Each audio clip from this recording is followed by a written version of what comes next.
Hey, Crescent City Gumbo fans, we have a good treat for you tonight. We got Steve Blaze is in the studio, and it's wonderful to have him here. But first, I hate to do this to you, Steve. No, I don't know. Go ahead. Tonight's episode is being brought to us by Silver Dose, another local band that's looking for some attention, and they're really, really good, very talented guys. Hopefully, we'll get some. They want to come in and do a show, but they're a little worried about the coronavirus and stuff. So we're like, okay, we'll back off. You get happy, and they wanted me to give a koozie to Steve. So you know what? Just so happens I can use it right now. Yeah, he brought me one as well. With my Diet Coke. Yeah. See, rock stars in here. I got there you go. Diet Water, and Guz is the guitar player, right? Guz is the guitar player. I met Guz for the first time. I see him at shows all the time. Really nice guy. He and his wife come to the shows. I met him at the JPAC show in January. And I was like, "You're Guz, right? I know you," because we follow each other on Instagram. So, nice guy and good guitar player too. Yeah, I've been listening to them play. Yep. I've only heard a little bit of their stuff, but they sound amazing, Yep. and they have a few songs that they've been writing. Very good stuff. They I think you said 14 songs, original songs that they have, and a few. Hey, look, it's Jen Touton. That's a friend of mine from Colorado. It's her birthday. Happy birthday, Jen. How are you? All right. Yeah, they have a bunch of originals. They do some covers. I'm like, let's stick to originals. Yeah. Let's try not to get too far into the they sound good. Guz is a good guy, so absolutely. Support Silver Dose. Support Silver Dose for sure, because they're supporting Crescent City Gumbo. That's it. And they're very happy that Steve Blaze is in the house with us tonight. And man, it's a little warm outside, but I'm glad the rain stopped. Oh, it was raining bad earlier. What was it? Was it Monday night when the last storm came through? That was bad. Our power went out. No. For about 2 hours. And so my son, who's 10, Jude, he said, "Man, it is really quiet in here. I didn't realize it." Yeah. With all the, like we have air purifiers in the room, and TV, and noise. You know, he usually leaves his TV on so you can hear it in the back. And the birds are whistling, and the cats are running. So he didn't realize that as soon as the power went out, how quiet it is in the place. So. Yeah, But it was only 2 hours, thank God. I thought, Well, you don't like quiet? Gosh. No, I don't like quiet. You don't like quiet? I love quiet, man. I sleep with a fan on, so I don't have to be. When I hear complete quiet, I hear ringing in my ears. So that's scary. And there we are. And I like noise. I do. I'm very much into heavier music. I've always liked rock. I've always liked the heavy stuff. I like punk. I'm a big fan of punk music and pop punk even. And when Jay Frederick reached out to me about Lillian Axe, said, "Hey, Lillian's got a show coming," because he was watching some of the shows and he was interacting a little bit. And he's like, "Hey, Lillian Axe, they're local. They got a show coming on at the JPAC and stuff." And I was like, "Okay." It's like, "Yeah, could you help?" Because even before all this coronavirus, Crescent City Gumbo was here doing the same thing. And now it's just a little bit more popular because more people are watching. Because what else are you gonna do, right? Watch a goofy bald-headed guy with glasses. Yeah. So I've been advertising the Lillian Axe shows that have been happening. My wife and I were actually at Rockin' Bowl. I think the last time y'all were there, y'all played, and they had a Clash reunion at Rockin' Bowl, and we were there to see your show. And everybody's like, "Who is this?" I'm like, "Dude, this is Lillian Axe." They're like, "Who's Lillian Axe?" It was all these. They're all quite a little bit younger, and it's like, and they like pop music and stuff. And I'm like, "Dude, this is Lillian Axe. This is poor kids, man. This is local, man. This is local." Too busy listening to Lil Wayne and Beyonce. A little this and a little that. Yeah, man, we're getting some likes already. Look at that. Okay. So, all right. Thank you again for coming in. This it's humbling to have a musician with your status, your prestige. You're very influential. I know a lot of people that know you, and the funniest thing, the guy that brought these drums in, Kevin Abshire from Sometimes I Swear, he's like, "So who's Lillian Axe?" I said, "Well, they do this song, they do that song," and I was like, "This is one of their." I played one of the songs for him, a YouTube video, one of the old videos with the old lady running around, No and matter he's like, what, probably. "Oh, absolutely." I was gonna get to that, but he's like, "I know this song. That's them." I was like, "Yeah." And he's coming to the studio. I was like, "Yeah, but the bass player was already here." It's like, So he's like, "Wow, this is awesome." So yeah, I wanted to save this question till later, but I have to ask you now. Go for it. The old lady with the axe. Who was that, and what is she to you, or to the band? Well, first of all, the record company originally for Poetic Justice wanted to do a different type of album cover. Now, do you remember in the old days where they used to do the DVD long boxes? Yes. The cardboard boxes, right? Yeah. Until it became un-PC to use up the trees, right? Right. So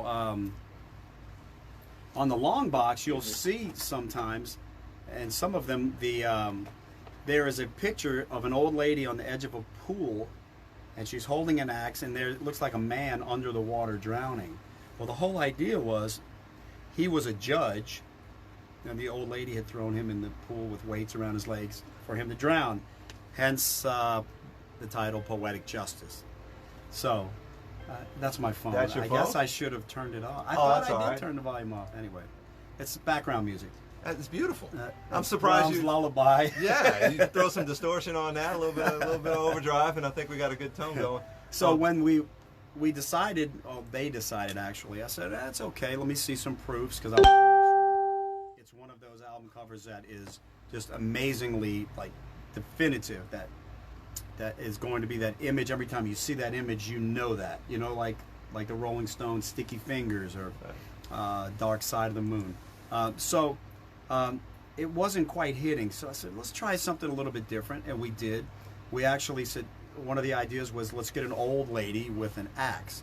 And I'm like, it's kind of caricaturish, but you know what? It's one of those images that anytime anybody sees it, they're going to remember that record, which they have, and it worked out. Of course. So we knew there was a little tongue-in-cheek, a little fun in there. So they sent me a probably 10 different, whole supply of different elderly lady models. And they said, pick through here, who do you want to be the old lady on the album cover? So we looked and looked until we found the lady. I don't even remember her name, the one that's on the cover now. And so that's not the same lady that's in the video. Okay, that's Because what happened is, True Believer came out as a single and made all the way for, I don't remember how many months it was on the R&R, the back page of R&R, which is where, I mean, it's not even the same anymore as it used to be, but we used to follow the charts daily, and True Believer just climbed. As a matter of fact, I knew that we had a successful hit when the guys in Pantera said, man, we were in Taco Bell the other day and we heard True Believer. And then somebody else told me they heard True Believer in the elevator. So, you know, that's the Muzak. like so the to MIDI speak. version. No, the actual version, right? So we Wow. were getting all these compilation albums of like the Muzak stuff, and it was like, you know, like Gloria Estefan, Lillian X, Johnny Cash, and so I was like, wow, this song's doing great. So Big time. so instead of doing a video for True Believer, like we should have, they decided to forego that and let's put out the next single. There were so many songs on that record, like See You Someday, Body Double, Living in the Gray, that would have been better follow-ups, but they wanted to do No Matter What, which was a remake of an old Badfinger song. So that's what we did. So we did a new version of that just, I mean, it really came out well. I mean, It's a good song. people that listen to the original version and Def Leppard's version are like, it really was captured. The guys played great on it. absolutely. And so to do the video, we were on tour. We're in Erie, Pennsylvania in a blizzard. The next night, we're supposed to be in New York somewhere in a studio to do all the shooting, right? So we had to leave the show. Actually, I remember us thinking we were not going to make it in time because it was snowing the whole way. And we got there, and I met the old lady that they cast for the thing. Never met her before. She was real sweet, real nice. And, With an axe. Yeah, Very she sweet promised lady. not to kill us. And we hung out for a while, did the video, did the shots with her. And then You did shots with her? Yeah, we did shots with her. Sorry. No, you don't want me doing shots with an old lady. She'd drink me under the table. Probably. Yeah, I can't even drink. I Yeah. can't hang anymore. No, I never could. Now you're on that keto thing, man. You're looking good. Thank you. Yeah. Keto works. The keto works. It works. It's a challenge, but you know, it's a bonding time for me and the wife because we get to cook together. Oh. And you know, hey, look, you know, the older we get, the tougher it is to keep it off. So Yeah, this is working out so far. So. And you keep rocking, you get on stage and you perform, then you're going to keep your edge. You're going to keep that your Yeah. metabolism. Let me tell you, man, I sweat like a gorilla on stage, man. Yeah, I've seen it. It's I nasty. really do, man. Yeah. The last show we played JPAC in January, and you can see in the pictures much Yeah. sweat is stuck to me. It's embarrassing. But y'all, you know I'm working. and that's something that that people can relate to Lillian X. Is no matter how many people are in the crowd, how many people they're playing for, they're going to give you a show. It's a lot. It's a rock and roll show. Whether it's 100 or 10,000. And that's It doesn't matter. Yeah, that's professional musicians right there. And I used to tell people that all the time. It's like, get on stage. Don't act like you're in practice. If there's 15 people in the crowd, give them a good show because they'll come back and they'll bring their friends. I heard a story that Cheap Trick got signed, and there were 4 people in the crowd, and they got signed that night. I don't know if that's true or not, but it's a testament to put on your show. You know, I mean, everybody that's ever played music has played for a handful of people before, for whatever reason. Yeah. But word of mouth is so important. You know. Keto works for OJ. Keto. No, that's like keto. It's Kato. Mike Max. That's Man, funny. all That's right. Of course, that's got to be Mike. Dude, there's a bunch of people commenting. Andy Malnar said, "Who's the judge? What's my crime?" But the guy in the water. Oh Lord, here we go. Yeah, Andy. I love the interaction between you guys. It's hilarious. You know what I call him? I call him Captain Cryptic. Oh. Because he'll come up to you and be like, Andy, what's up? And give him a hug and this and they go like, 12 birds sitting on a stone eating a sandwich. Or something like out of the blue like that. And you go, what? Rock on, Steve. And then he'll start explaining his weird. So I said, you're just so cryptic. Captain Cryptic. That's Captain. And I only know him through Facebook, just like you. This is the first time Steve and I have ever met in person. I've seen him on stage a few times. It's wonderful. This is a great feeling. He's such a cool guy, so down to earth. Somebody that's succeeded, had the world at their feet, rock star. You know, living the life. Oh well, thanks. And it's amazing. You know, we've been fortunate. We've been able to accomplish a lot. I mean, we started Lillian Axe in 1983. So after Oz. Right after Oz, yep. And we haven't stopped since. It's a roller coaster, but it's an educational thing too as well. It's a life education to do this. And as long as you keep your head on, that's the most important thing. Jeremy LaBeouf said he's repping the Axe shirt today. There you go. All right. Steve is a hell of a dude. Well, thank you very much. Mike here. Mike here, Steve. All right. So, you know what? I got some questions that I got. Anything you want. There's a few things. There's a few things I'm really interested in, and I'd like to think that everybody else would like to hear it. Now, how old were you when you started playing music? 6 years old, started playing guitar. Straight to guitar. Right to guitar. It was my birthday, and I can picture it. I went outside in the house we were living in. There was it was kind of like there was a garage, but there was like a walkway that led to it. And I went out there, and on a table, there was an actual cardboard box, like kind of almost weird shaped, you know, not like a perfect rectangle, but angled like it would hold a guitar. And inside of it was my first acoustic guitar. Wow. That acoustic guitar actually, maybe in the last 10 years, still existed somewhere. I can't remember. Somebody had it somewhere. But I remember at the time, it cost them $19 for the guitar. Wow. And that was probably, you know, that was good. And then I started taking lessons and at school. And then the teacher informed my parents after about 6 months that I needed to go have private lessons because they could tell that, you know, I was outgrowing a class and I had the gift for it. You know, God gives everybody a gift. You know, I can't cook, I can't dance, I can play guitar. So everybody's got their thing, but that was what God blessed me to do. So, and I loved it. So I immediately went into classical and flamenco guitar lessons for years. And then, I mean, really, like in high school, all of my friends, I mean, I listened to Alice Cooper and Sabbath and all this stuff, and I loved it, but I was playing acoustic guitar. I was playing Malagueña and Segovia stuff and listening to stuff that was actually molding me into what I would become later, but I just didn't know how to play rock guitar. And then like when 13, 14 years old, I started hanging out with some guys, and I remember one of the first things one of my friends he was like my age, but he smoked a lot of pot and played guitar. He had an SG, and a really nice guy, and he was like, bruh, you gotta play solo for Heartbreaker. I'm like, what is that? And this kid was good in high school. He could play it, at least as far as my memory is concerned. And then I just like, you know what? I got to take all this classical, and because I learned how to read and whatnot, but I didn't know how to apply it to rock because I was a kid playing sports. Didn't know I liked it, but I didn't really necessarily care that much about learning how to play rock guitar yet, even though I was a fan of the genre. So then I just started getting into it and dove. And like my first band, I was a senior in high school, and you know, I can remember like just forcing myself to learn how to play rock guitar. And then thank God for all the training I had, because it clicked like that. Sure. It makes a lot of sense. Yep. It works together. Music's all about numbers, about patterns, about letters. But yeah, it all works together. I have a very good friend of mine. I can't think of it. Adam Rode, Adam Guth. Met him snowboarding. He's actually a flamenco player and phenomenal. Absolutely amazing. He's like, dude, let's jam. I was like, I can play drums a little bit. I got behind the drums. He started playing. I dropped the sticks and got up and walked away. I was like, I can't play to that. Well, when you play with all fingers and then you're given to a pick, it's not only the techniques are different, but it's the way you think about things, right. too, you know. But so to be well versed is a great thing. I even took jazz guitar in high school for a little bit, and it's a whole nother ball game and stuff. But it just didn't. I wasn't a big fan of the music. I would very much appreciated and respected it,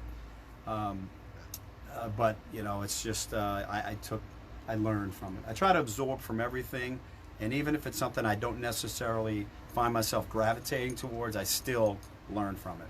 Cool. Man of the world.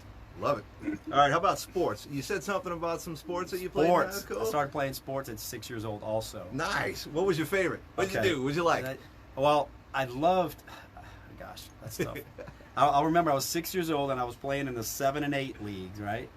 And my team was called the Flies.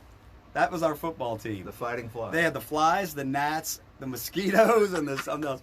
Now this is like 6, 7, 8-year-old kids, right? Yeah. And it used to be called. It's called Wally Pontiff now in Metairie. Right. It used to be called Metairie, Metry, Right. Metairie Playground, then to Metairie, because Metairie was like that's how people pronounce Metairie. So instead of like they had to get all PC, it's making us look bad if we say Metairie Playground. I'm like, that's ridiculous.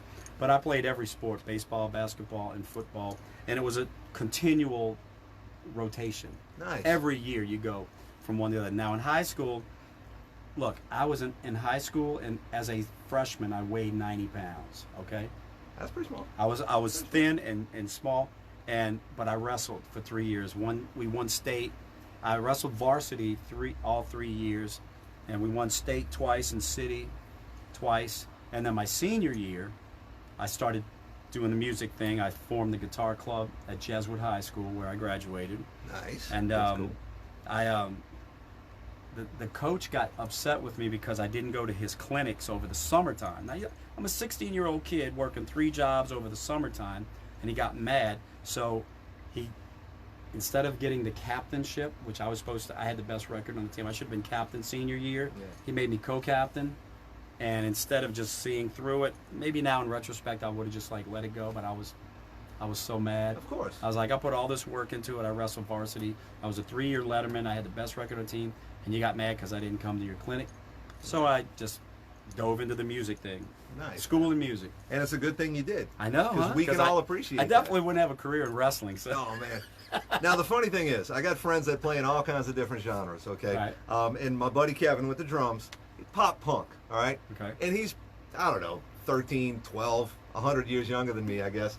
He's like, we were talking about it, he's listening to these songs, and he's like, I know this song, I know this song, I know this song, I know this song. I was like, well, you know Lillian Axe. So, I mean, we got some good, where was it? Any possibility for some more, where was it? Any chance for more NLE music? Probably not right now. NLE was a band in '96 that I formed with my brother Craig, who wound up being the drummer for Zakk Wylde Black Label Society for 10 years. And he's a phenomenal drummer, and he and I were really close. And so we started NLE because we got to a point in Lillian where there was a lot going on, because we had our most successful records right when grunge hit. Now, what's the irony in that, right? Yeah. So right when grunge hit is when Poetic Justice came out. It's almost like everybody just said you guys were like, your timing was bad. You were too far ahead of everybody else. And then when grunge came out, a lot of the bands in our genre didn't seem like they could necessarily adapt and get past the trappings of being a glam metal band. In our case, we've been called everything, but most people that know us and have watched our career will tell you that we really don't fit any genres. So we weren't like we didn't, but then we did. Yeah, sure. So we've done shows with everybody from Seether to Sammy Hagar to Alice Cooper to the Stray Cats, Eddie Money, the Outfield. I mean, we've done, because we would do festivals, but we fit with everybody because, and that's the way I believe in it. Music is music, okay? It doesn't matter. I'll go out on tour with Elton John right now, if need be. But so we never fit in any particular categories, which was harmful in some ways because you know how the media and you know how the music world is. They like to be able to categorize you and put you right here. Oh, this is our this, and this is our this. So if you got something that doesn't really, it's kind of like what's the word? Amalgamation of different styles. I don't know. I just always said we're a hard rock band. Yeah. We have great ballads, but we have very heavy, epic songs too. So, we just roll with the punches. The NLE came about when we were 8 years doing 5 records in 8 years and touring nonstop, and everybody got burnt. And a couple of guys in the band were like, well, we need to go this direction and this direction. And I'm like, guys, I've written 95% of the songs on the record. We have our bass, we have our sales. Just do you and let me handle this. So I said, bring me songs, whatever you guys have, bring them to me, which nobody ever really ever did. Sure. And so I had the vision for, everybody in a band has a particular place and a job. Just like your company. If you have a company, you got somebody that handles your admin or your data entry. You don't do that. Why? Because that's not your job. Yeah. You don't understand that. Now, they may come to you with ideas, and you listen to them, but at the end of the day, everybody has their piece. When the pieces work together, it fits. So at that point, it wasn't fitting because there were too many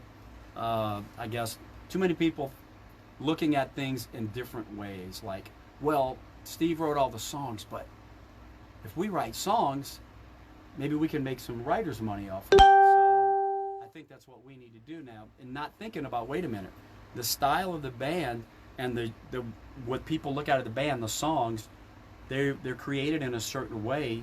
I can't allow changes in next week. Okay, all of a sudden we're going to sound like Stone Temple Pilots. No, that's not us.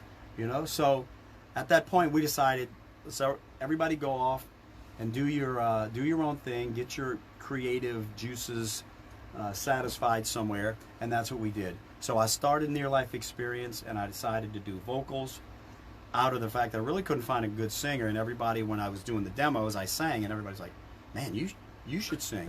And we did. We started off the band, and man, we would come out, we had mannequins hanging from the ceiling and curtains and candelabras, and it was a lot. It was a dark, heavy, epic thing, but a lot of the songs that I'd written, which I still have, wound up coming up later on Lillian Records, like Lava on My Tongue and Caged In. Those were songs I had written for them. But we did 2 records with Near Life, and on independent labels, and we're thinking about, Josh LaRose and I are going to do them together, and we have a double live bootleg, and put all 3 of them on thumb drive and make them available, because it's really cool stuff. Cool, man. So, That was awesome. Man. you ask me one question, you get 40 minutes. That's okay. So. It's better now. It's like not like having Jay Frederick on. You ask him one question, I don't get to speak until it's over. All right. And you just went into a whole bunch of things that kind of went right into my next question. Like, when you were in high school, did you fit into any specific cliques? Like, were you preppy, or were you the metal guy with the chains and the baggy pants? I mean, all right. Well, I never did any of that kind of stuff, because when I was in high school, I was playing sports, all right? Sure. So I fit in with that genre of school, but I also had the longest hair in school. I was at Jesuit High School, which is basically a military private school. Yeah. So my hair actually touched my collar, okay? You don't do that over there. The disciplinarian would walk around at lunch, and he'd just walk around me, and every now and so when he'd do that, I'd pull my shirt down and sit forward and put my chin down, so my hair looked shorter, right? And he'd come by, and he'd just like tug on the back of it. And I look at him, he goes, you still getting all A's? And I go, yes, sir. All right. Don't let it get any longer like that. So I got a little bit of a pass. Sure. But back in then, it wasn't, I was like getting turned on the Accept and Motley Crue when they first came out. All the the stuff that nobody really, like Scorpions. I was listening to Scorpions when nobody knew who they were. Right. And I had a friend that used to he was like this diehard closet metal seeker. And he would give me tapes all the time. Man, you gotta listen to this, listen to this, listen to this. And then, but you know, nobody at Jesuit High School was listening to that stuff. I was like, Alice Cooper and Sabbath and Queen were my big influences. So, Sure. But nobody was in that, and I definitely didn't, wear leather stuff and all that kind of stuff when I was 13, 14 years old. It really wasn't like as cliquey as you would think it was in high school, like it probably is now. Oh, yeah, today's bad. So which was actually kind of cool, but I was kind of considered, because I wrestled and I had long hair, I didn't get messed with. I mean, I didn't have one fight in high school. I had one fight, I take it back. It was a kid that came in he didn't even go to our school. Oh. And he came in, and we were working out for wrestling, and he started talking a bunch of smack, and all the kids said, well, go wrestle him, and made him come wrestle me, and So it wasn't like a fist fight. It wasn't like a fist fight, no. It was like a sanctioned wrestling. Yeah, but he didn't know what he was Okay. wrestling, so he was All right. being dirty. But All right. I had him on his back in about 20 seconds. Well, there you go. Yeah, man. See, who else knew this stuff? I mean, come on, this is a As matter of Crescent fact, City Gumbo. I exclusive. forgot all about it until you're starting to bring up these memories. All right. Well, how about your family? You got any musical influences in your family? No, I'm the oldest of 9 kids, but nobody played music. My dad was the quintessential dad. He got out of college when I was born to take care of us, and then next thing you know, they were just baby every Cranking year. them out. My dad. I hope I'm like a 10th of the dad he was. And everything that I do is really geared. My mom was great too, but as my dad, I'm the eldest son, and everything that I do is like totally trying to follow that pattern, because he worked so freaking hard. You imagine all the kids. I was 17 and my mom was having a baby, so there was 9 kids. It was like 2-year increments, but nobody played music. It was all school and sports, and that was what they pushed, was school, school, school. So Nothing wrong with that. that's no. As a matter of fact, I would push the same thing. That's what I do with my son now. There's room for school and whatever else you want to be, good at, and whatever drives you. I mean, that's the most important thing. I was telling you this earlier. If I had any advice on, it would be to kids, and even like kids in high school, get smart, study. And even if you're struggling in high school or college and grammar school, don't worry about it, because you're learning. Even if it doesn't reflect on that report card, you are learning every day. And when you get older, that knowledge is going to be so incrementally used, like one, just a little bit at a time. And then all of a sudden you start getting older, and you're dealing with contracts, and you're starting to you need to know percentages. And the more knowledge you have, not only do you get filled with knowledge, but you become more alert and aware about how to deal with people, right? Absolutely. Now, in this band, in this music life that I have learned to deal with every different kind of human being there is. So I can pretty much get a good grip on somebody and what they're all about in a minute or two, So, but that all came from trying to get smarter, Improve yourself. Make always improve. It's not, if you're in a band and you play guitar, yes, practice, but listen. I listened to every kind of music I could, just so that I could learn, have melodies and timing and notes and styles ingrained in my brain. So most of my playing, and when I write songs, it's not about sitting down and putting like the numbers to it. It's in here. I write most of my songs without a guitar in my hand.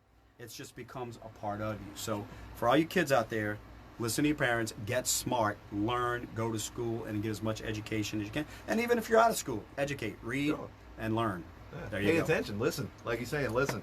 That's something I've been pushing for years. It's like, if you're going to go to college, don't go to college because it's going to get you a job. Right. Go to college just because it's going to make you a better person. That's and right. when you're a better person, you're more marketable and you have more opportunities. So learn everything you can. Man, this guy, I'm telling you, this is amazing. So I was looking at my watch. Right. When you said you get to know, you can kind of register, get a bead on who you are in a minute or two. What about me? What you got on me? I think you're a great guy, first off. Oh, I think you're a very good family man. thank I you. met your wife and your daughter. Great.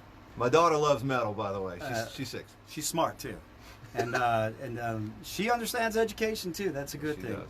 And just by watching you know, I read it. I think you know, being here and what you're doing and what you're pushing right here. I got nothing but thumbs up for you. Oh, thanks, man.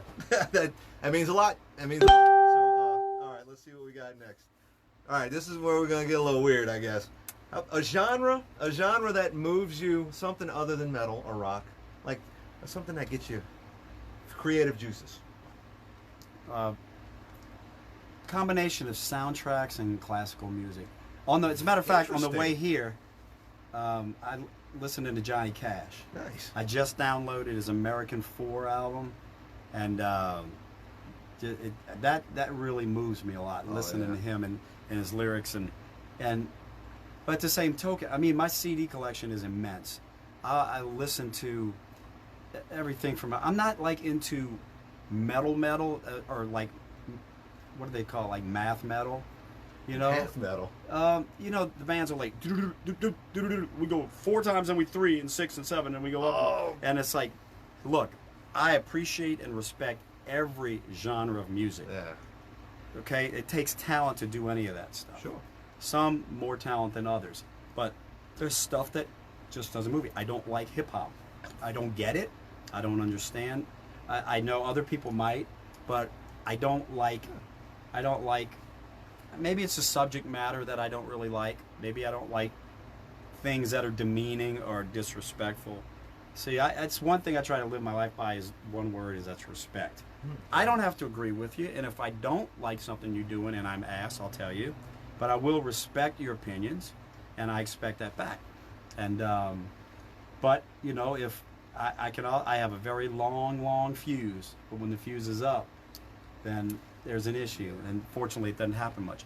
So the genre thing is just like some stuff I just don't get. I used to not like country, but now I said I'm going to be open-minded because it's very popular, and I start like really digging old country. You know, Now that's real country. yeah, but even like some of the newer stuff, to me, it's like this is just kind of like a pop rock song Yeah. with a little bit of a twang to it. So it's great. I dig it. But my personal thing, I like, and it's becoming harder and harder to find new things that really move me. But I like epic stuff. I like big. I like dark to light. I like ballads. I love sad music. Sad music. I'll like look on YouTube for sad piano ballads and and listen to those. But anything that is emotional and epic to me, I think is fantastic. I feel just about identical to that. Like, I'm not a big fan of hip hop or rap, Right. but some of it's good. I like, but country music. I've not really ever really gotten into country music, but thanks to one particular artist, and I say his name a lot on this show because I respect him so much, is Christian Surpass. I ran monitors for him at a show at Southport Hall. Yeah. I did lights and monitors. I can't remember if it was a show for him or what, but I was absolutely floored. And when the show was done, I took the liberty. I always go let people know, especially when I thought they did a great job. I try to keep the negative, but I went and let him know. I was like, man, I reached out, I shook his hand, and I was like, hey, I don't like country music, is the first thing I said to him. He looked at me. I mean, I'm looking up at this guy. Yeah, he's like he's like 6'12" or something. He's looking down at me and he says, oh man, I'm sorry to hear that. I said, but you know what? I could listen to y'all play anytime, anywhere, because you're so talented and you work so well together. That Ghost Town thing that he does, the duo, greatest duo, phenomenal. Yeah, I don't like country music, but I like Christian Surpass. Christian is a great guy. Oh, my He and I goodness. kind of became friends. He was playing at the Beach House in Mandeville, and he was with his partner, and they were sitting out there playing. And I knew he was, he knew who I was, and we just kind of waved to him. And he came up and he said, "Hey man, you Steve?" And I said, "You're Christian, right?" So he said, "You want to get up and do a song?" And I was like, What? yeah. I mean, it's cool because it's like you and me right here with guitars and restaurant people outside, right? Sure. So I'm like, of course. So we did a couple of things, and he's so nice and humble and very talented. I don't remember the gentleman's name that plays guitar with him, but he's great Oh, it's too. phenomenal. Yeah, and so every time I go out and I go see him, like at KG's he plays sometimes, you know, I get up and play with him, and he's Nice. really nice. As a matter of fact, Sledgehammer, my other project, we did a kind of it was some kind of fundraiser or something, and a couple of years ago, and we played on the same stage and stuff. And Christian's a great guy, and he is I tried to get him on my basketball team. But Oh, he's tall. yeah, he's a big guy. And he's funny.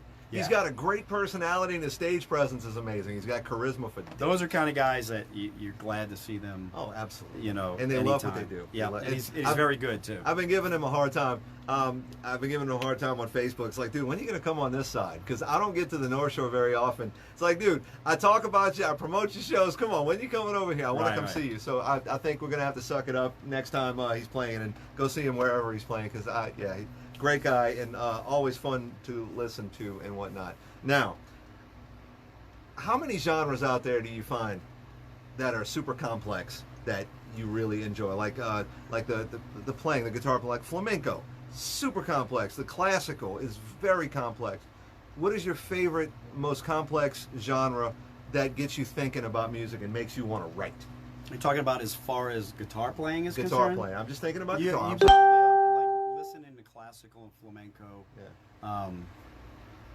You know who was a great guitar player, and he did a version of Malagueña that when I was like 7 or 8, that's what I worked on, and my teacher taught me was Jose Feliciano. He is a great player. Yes, indeed.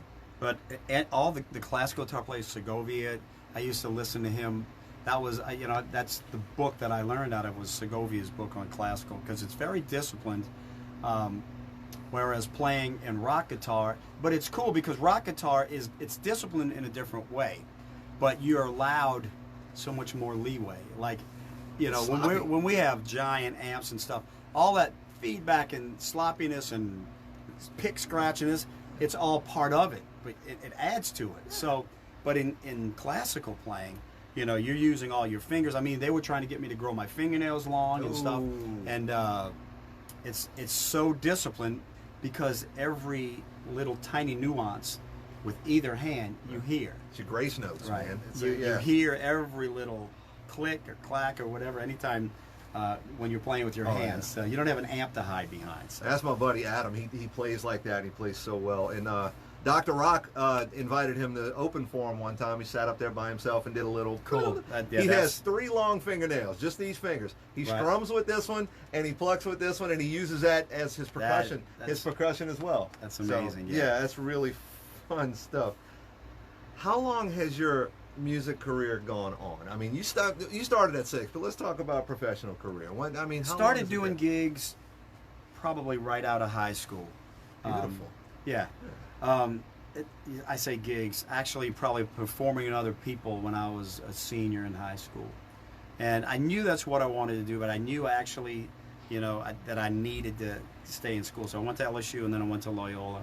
And then it started just getting to the point where I knew that I had to delve into it. And I didn't really follow my own advice. I should have stayed, but I didn't. And I just, started playing. And it was always finding the right guys. I remember the first, I had a couple of bands called Crimson was my first one. But we had to be tricky. It was KRYMSON. Nice. To not be, Okay. we didn't want to get Copyright confused infringement, with King Crim. Yeah. So we just started doing local gigs. But I remember going and auditioning for a band that became Oz. And it was Rick Borer, Jeff Savelle, and Ace Palacio. Ace And is good. you know Ace? Yeah. I know him through Facebook. Right. So Ace and there's the 3 of them, and I think my story might be a little bit different from Michael's. I thought Michael Max was already there. He says that he came in maybe a little bit after me, but I thought he was still there because there was no. I don't ever remember playing with another bass player before Michael, with that group. Yeah. So we got together, and then we started playing. And, people change. They don't want to do things. We did a few gigs, and it winds up whittling it down to Ace left, and it was me. That's Melissa Leonard Glistiano. Eyes. Glistiano? Yes. Glistiano? I'm Mucho sorry. props to Melissa because she's in the front line out there, working to take care of all the COVID patients. Thank you, Melissa. Yes, thank you for all your help. She's great. Absolutely. She's really great. And Andy with his silly It's silly. thing. Oh, he shows memes. there. Yeah, got Chewbacca up there. Yeah. Sorry. That's okay. So we whittled it down and we became Oz. It was me, Rick, Michael, Max, and the drummer. Actually, Jeff left and became Rusty Cavalier. Ooh. That lasted for up until the manager that we had. We started playing around Quarter Note, all the early places. Sure.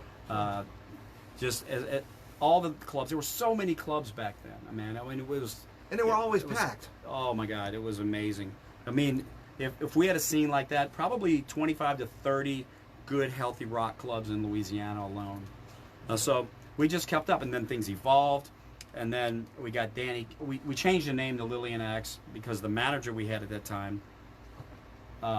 Actually, I came up with the name Oz. I'm pretty sure. I don't know if it was me and Michael. I don't remember. But anyway, he went and he stole the name and copyrighted it. Oh. So we bailed out. We bailed out, changed the name. I came up with the name Lillian Axe. And while we were doing that, Danny King, Rick left, and Danny King came in as drummer, and Johnny Vines became. And that's kind of where I think is that was a pivotal point because that was Halloween night, '83. And from there on until we got signed to MCA, it was 4 years of banging it. I'm talking about everywhere. We had a great crew, and we just played everywhere. We went to New York. Guys in Zebra allowed us to go to New York and do a bunch of shows with them. We went to Cincinnati, Baltimore, 2 weeks in New York, just to get our name out there, and then came back home. But we were packing 400 or 500 people any night, anywhere we played around here. Which is And, amazing. Yeah, it was. It's not heard of anymore. No, you can't even get nationals to do that anymore in some clubs. So We're going to work on that, though. I have Yeah. a plan. he's got a plan. I Listen got a to few him. plans, actually. Good. So that was kind of the beginning of doing shows, and since then, I think I've been to 28 countries. Probably Wow. toured. I've been to every state but two, Hawaii and Alaska. But it's been nonstop, and we don't go beat up the clubs for 8 or 9 months anymore, or go on tour for long periods of time. A few years ago we went out with Alice Cooper, but it was like a few weeks, come back out again, and I think that's the smartest way to go. As a matter of fact, you'll see a lot of major tours are doing 2 and 3 week runs, and that's because economically it makes sense, and you have to keep your head together Yeah. out there too, and it's much more difficult these days to keep your head together than it ever has been. So, and I think having that balance between being out there on the road and keeping your family and your sanity together, Yeah. you got to have that balance, or it'll Yeah, look what it's done to people. I couldn't do it. I couldn't leave my family for that Mhm. long. When I was in the military, we had to go out in the field and stuff, and I had trouble hard. doing that as well. But it was all for a good cause, Yes, good of purpose. course. Right here. Oh, glory. Yeah. Well, my son, right, I guess he was maybe a year old, and I had to leave for 7.5 weeks, and it was the most miserable thing Yeah. up until not long after that. We went to Europe for 3 weeks, and try Skyping from Europe in the tour bus in Wow. the Czech Republic. Doesn't work out real well, and you've got the family comes first, God, then family, then you, and so that balance is very important, that you can strike that and keep it going. Yeah, it's hard finding that balance, but you got to give it Yes. everything you got. And if you're having trouble finding the balance, you got to get rid of something and go back to family. And it's usually the drugs and drinking you need to get rid of. Yeah, but that's so hard to. Yeah, we're hardcore drinkers. We're throwing it down up in here. So yeah, I've been to Czech Republic. Have you? Great crystal. You can buy crystal there and stuff. When I was not crystal meth. No. Mikasa crystal. That's right. And stuff like that. I was stationed in Germany when I was in the Okay. army. Yeah, and so we drove around a lot and we made it to the Czech Republic. What's the furthest you've been from home? Japan? Nice. Yeah. Very good friend of mine stationed in Japan. Really? I'm yeah. going to tell you, man, we went in 99, and we went there we only did one show there, but we spent 5 days there, and 3 of the 5 days were doing interviews. is when we put Fields of Yesterday out, which was in '99, and it was a best of our B-sides. And this is when we had been on break for several years, and we were coming back out and testing the waters. So we got signed to Pony Canyon, and they brought us over there, and we did a show, about a 3,000-seat outdoor amphitheater that was sold out. They sold out of the merch in 10 minutes, and it was one of the greatest experiences, because if you ever see the movie, what's that Bill Murray movie where he's in Japan? Remember the name of it, when he's in Tokyo? It's exactly like that. We were in downtown Tokyo. It was like neon and hustle and bustle, 4 or 5 o'clock in the morning, and it's like 5 o'clock traffic outside.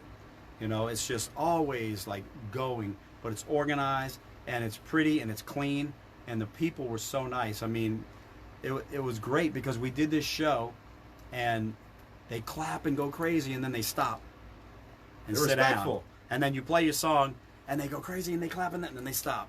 It's like, and so after the show, it was funny, we went to the Hard Rock Cafe, and like they were gonna, you know, the show was an early show, because it was, you know, it wasn't a midnight thing. It was, you know, so probably 10 o'clock at night, and we go there, and we get up to the door, and with the record company and the band and the crew, and so we're going in, and they go, look, we're gonna take you up to this table upstairs, okay, and then we'll, you know, you guys can get what you want to eat and whatever, and we'll, so we walk in, and there's about 150 Japanese girls behind a rope, and they're going crazy, screaming, and I like looked behind me, I was like, who came in here, you know? Did Bon Jovi walk in or something? I was like, wow, you know, I don't know what they're freaking out about, but let's go eat. So we go up there, and they were there for us, and they brought them up there one at a time, and came across the table, and they just lavished us with food and Nice. drink, and one at a time they came by, very respectful, every one of them, and they, let me tell you something, they love their rock and roll over there. There was one girl that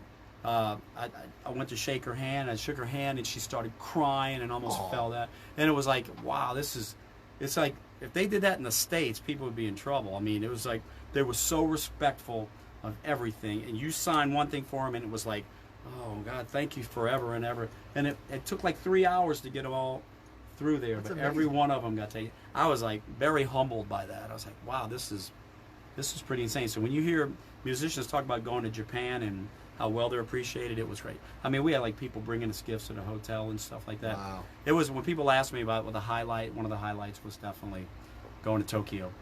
Very nice, man. Tokyo Drift with Lillian Axe. There you go. Yeah, maybe we should do a quick edit of some of the scenes from that movie, and you can throw out one of your more rocking songs. All right. Now, as far as your career goes, all right, knowing what you know now, and as smart as and exposed to the world as you have been, and all the wonderful things you've absorbed that made you who you are today, would you change anything? Well, that's a good question, because that's how I answer it.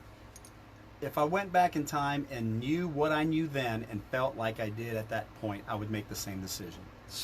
Now, if I could go back knowing what I know now and do things differently, yeah, there's a few things I'm sure I'd do things differently. But I always felt like I was making the best decision with my knowledge and what I knew at the time. You know, I never made a decision that I was like, I know this is wrong for me, so but I'm going to do it anyway, right? I've done that. You know, I've done that. at the time. But yeah, I'm sure there's a lot of things, you know, Sure. because Yeah. this band's had 8 record deals, and there's been there's issues with just about every one of them that if I knew now, back then what I know now, I would have addressed them differently. Cool, man. Telling you, this guy's full of knowledge. It's wonderful. It's been an eye-opening experience for me. Full of, yeah. My eyes aren't blue for nothing. Oh, well, yeah. Never mind. Are there any questions up there? I see question marks. Oh, I dude. can't see that far. There's so many things. Michael Niffing, Michael King. Michael Steve King plays something special. for me anytime I am in the audience. Michael used to be my tech, and he's another good guitar player up in New York. Yeah, it's Oh, yeah? Danny King's brother. That was My gonna say. cousin. I'm not his Yeah, brother. His cousin, Danny all right. King. Steve, drummer. what was the one band and one place you wish you could play? That's Joey Anthony. Okay, Joey. Joey's my man, by the way. He's a great guy. Oh, I'd like to play Red Rocks in Colorado. Have you? No. I have. I lived in Colorado for a few years, and I have not seen one Red Rock You never show. went to Red Rocks or... I did. I actually went, and I went, and I was like, hey, look, I'll push gear for free. I'll help you set up for free. I've been in production for Right. however many years. Please. And they never got back to me because they probably get stuff like that all the time. But Red Rocks is the most beautiful. Yeah, it's amphitheater. amazing. Yeah, I'd like to do that. I like to do Madison Square Garden. Ooh, nice. And I like to do the Superdome so we could play at home. I sang the national anthem in the Superdome once. Did you? Yeah, it was at the boat show. Yeah. We were tearing down one of the sound systems, and I was like, I told my buddies, like, turn it on, turn it on. So I did it real quick, and everybody stopped and looked at me like I was nuts. So yeah. I tell you what, there was a time a few years ago where I was doing a lot of national anthem things, Uh-huh. and I did the national anthem right before the Voodoo game. Remember New Orleans Voodoo, the Arena Football League? Yeah. I Well, remember I that. did that, and it was about 13,000 people, and I was the most nervous I've ever been in my life playing. I never get nervous for anything. Being more nervous music. than being in Crescent City Gumbo Studios? Much more nervous. Okay. This is smooth, man. I'm not nervous at all. This is fun, man. This has been a blast. It's nice to have you here, man. This has Thank been you, man. studio underway, huh? Got some questions That was there? from Chastity. Let's see. Hi, Sheely Bouvier. Shelley Bouvier, that's Shelley my Bou- sister. Oh yeah. So you know Mike Bouvier? Yeah, he's Yeah. my brother-in-law. I've run sound for the Strays a few Oh, times, okay, like yeah. when they played at Gattuso's. That's Gattuso's family. is a great gig, by the way. That's my family. All right, let's see. Do you remember the Spectrum Club in Thibodeau? Of course. Yes, we do. That was let's a big see. place. Crescent City Gumbo would be a great name for a live music venue for this area, and that's one thing that I would love to do. But you know what that Good takes? idea. A lot of money. Yep. So And let's I go, don't have guys. that. Somebody out there needs to pony up. You got some investors? We'll make it happen. Yeah, or you know, I have the name. I Yeah. don't have any copyright or anything, but you know, I There's shouldn't do Brian it. Jones. Brian was Right. our singer for 10 years, and he just left to pursue his thing. And Yeah. Brent Graham's our new singer. America Rock 2012 tour was Yep. our longest in a decade. That was And the it one I was- was telling you about. 7.5 weeks out Yeah. straight. Wow, that's crazy. Let's see, Brian Jones. Exact same comment you posted last week. You have it copied? Oh, I guess he's talking to somebody else. I guess. Replying to Andy. Oh, Andy's okay. crazy. Andy's. And I can't wait to meet Andy. I want to go check out his studio and see his guitars and Is that stuff. something from Michael King? I can't. Michael King. Sorry, Did I we don't have pass it up? glasses on. Did we pass something up? Or Michael King, Steve Blaze, best guitarist on earth. Oh, that's nice. That's pretty. Thank you, Michael. That's something hard to live up to. It is. Circles of Light. Circle of Light. Okay, here you go. Another story for you. Let's go. Circle of Light. The original four guys in Lillian Axe, Johnny Vines, who just passed away a few years ago, was one of my brothers. Johnny, Danny King, Mike Max, and myself. Well, we had parted ways back in '87 before the first record came out. So Johnny didn't move on with us after '87. So years later, he had been doing his own band, Killian Dare and Logan, and going out and being successful with his thing. And then we came together maybe 7, 8 years ago. My timing might be a little bit off, and we said I was at his house in Houston. And I said, we started talking and listening to some old demos. I'm like, man, why don't we? He goes, you're reading my mind. Let's put the original four back together and do a record, because there were a lot of songs that we had not I had not used on for Lillian Records. So we put a record out called Rebirth, and the band was called Circle of Light, and it was the original four. And we went out and did shows, and well, fortunately, I'm so glad we got to do that, because Johnny passed a couple of years ago, and it was kind of like coming full circle, no pun intended. But it was it's a really good record, and all the people that like the early Lillian stuff, it's really a cool album to look into. Yeah, good. That's Circle of Light. What brought on the name Circle of Light? Song was That's called all, Circle okay. of Light, and I kind of just felt like it fit. No, Are 'cause we that freezing could- up, or is that? That's my video. It's Oh, just okay. choppy. It looks like that out there. Oh, so, yeah, we're I moving. think we look a little handsomer on this one. I think because it's further away. It's a little, That's over it. here, it's huge. But Yeah, right. The yeah. further away we are, the better we look. It's just better lighting over here. There you so, go. Yeah, because there's plenty of light. That's for sure. Let's see. Felix, Michael Kingpin said. Felix, that's the Zebra guys. Felix, a, Ray, yeah. and Guy. Yes, me too. Steve was my bucket list person to meet, and the guys from Power Shrine introduced me to him. I was floored. Joey Anthony. Joey, good guy. Bucket list, But Joey, man. bucket list, man. You're way too young to die, man. Come on. Well, bucket lists come and go as you live it, and they change per your Let experience. me tell you. I'm gonna tell you a Joey Anthony story, and I was very impressed with this. Okay. Back in December and in January, I got real sick. I wound up. I had bronchitis, and I got the swine flu. Okay, for 2 months. This was before all this mess was going on here. Sure. I was really sick. And the last show that we did, I was in bad shape. I walked off stage, to go to the dressing room, and I was completely just drenched, feeling sick. And his wife came up to me and gave me a hug and said, "Can I pray with you right now?" And we stood there and prayed, and she prayed with me right then. And it wasn't a week or maybe a week later that I started getting better, but for her to do that, and I'm like, I'm all sweaty, I don't want to get you else, but she's like, I don't care, I'm praying with you, because she knew how I'd been feeling. And I thought that was one of the coolest, classiest things that anybody had done. That's Joey's wife. Very Joey's nice. a good guy. He's got a cool son, too. Well, apparently he's a cool guy because he's Yep. got a great wife. It seems Yep. like so. Yeah, but Good- not as great good as man. my wife. Saying. And none of them as great as my wife. So Okay, we can. everybody thinks that. I don't wrestle, but you know. But it's true okay. for everybody, right? Absolutely. All right. It should be anyway. All right, let's see. Steve, VIP Entertainment. Steve looking good.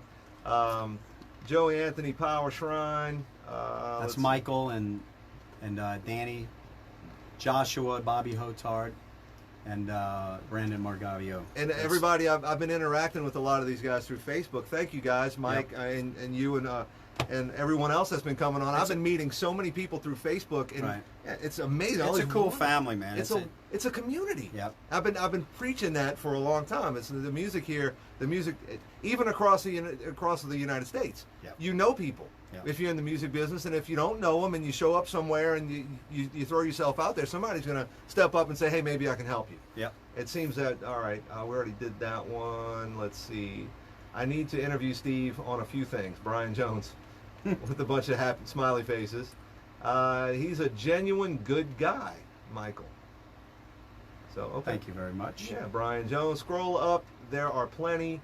Yeah, he was talking about the questions. I'm assuming Wait, I see one from Chastity Mike. most memorable hush Hush hush night backstage.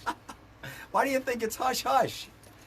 I get that asked a lot. Tell us something that that Dirty, you've never naughty. told before. I'm like, why would I do that? No, all right. Let's Uh-oh. see. No. No, I mean back in the day, I'll tell you, it's oh my God. Can we rewind and skip that question? No, I know. Look, man, back in the day, and of course, there was always, the girls hanging around, and as even later on with Lillian, it got to be the point where it was ridiculous because there were people like trying to just shove drugs in your face all the time, and I never did that. I never drank, never did drugs. I didn't like it. But as soon as you tell them, man, I don't do that stuff. Oh man, that's cool. I don't do it either. I just started this weekend. That kind of stuff. It's not mine. It's not mine. So, I mean, there's always that kind of stuff. I know there's some stories, but I can't think of them off the top of my head. I mean, as far as weird things, did a ghost hunt in our dressing room in Philadelphia a couple of years ago that they said that the building was haunted. I didn't get anything. Is that But, one of what kind of stemmed your podcast thing? You ghost hunting podcast? No, I started ghost hunting 6 years ago when a local production company wanted to do a reality show with the rock and roll guitar player ghost hunting because they had read some of my interviews where I talked about my love for things unknown, the paranormal, and I'd always toyed around with starting to do ghost hunting, but not just ghost hunting, but just hunting for the unknown, whether it be cryptozoology or ghost hunting or What whatever. goes on backstage? Yeah. So I just started doing the ghost hunting thing, and we've been shopping our show. It's called Ghosts and Guitars for 6 years now, and we have been that close for 3 networks, and they have just at the last second not fallen through. So we're still out there. My team's called The Veil. It's Dave Young, who has been doing ghost hunting and for 35 years. He's a consultant for the Myrtles. Deborah LeBlanc, who is a well-known author. She's a clairvoyant, medium, and sensitive, and she's amazing. Fred Poole is a head of audio video. He's head of product development for Peavey Electronics. Nice. I met him because I'm endorsed by Peavey. And then my brother Gary and BJ Haggerty are the 2 techs. So we have a 6-person team, and we ghost hunt. And the show is all about ghost hunting, taking guests with us, and utilizing music as one of the triggers to be able to communicate. And Interesting. we've had lots of success, and we're still working on getting that show. Now my podcast, which is on Sunday night, the Love and War Show, doing our 28th episode this Sunday night. Nice. and it's Todd Schmidt. Todd's one of the producers on the Ghost Hunting Show, and he's an amazing cameraman, editor, director, producer. Just he and I met through Dave about 4 or 5 years ago, and we're thick as thieves now. And we did this podcast because we just felt like, let's go talk about whatever we want. Next thing you know, it's becoming 2 hours of humor, just That's cutting funny. up. Al Moran, who was my main man, my stage manager, we have a segment called Karaoke.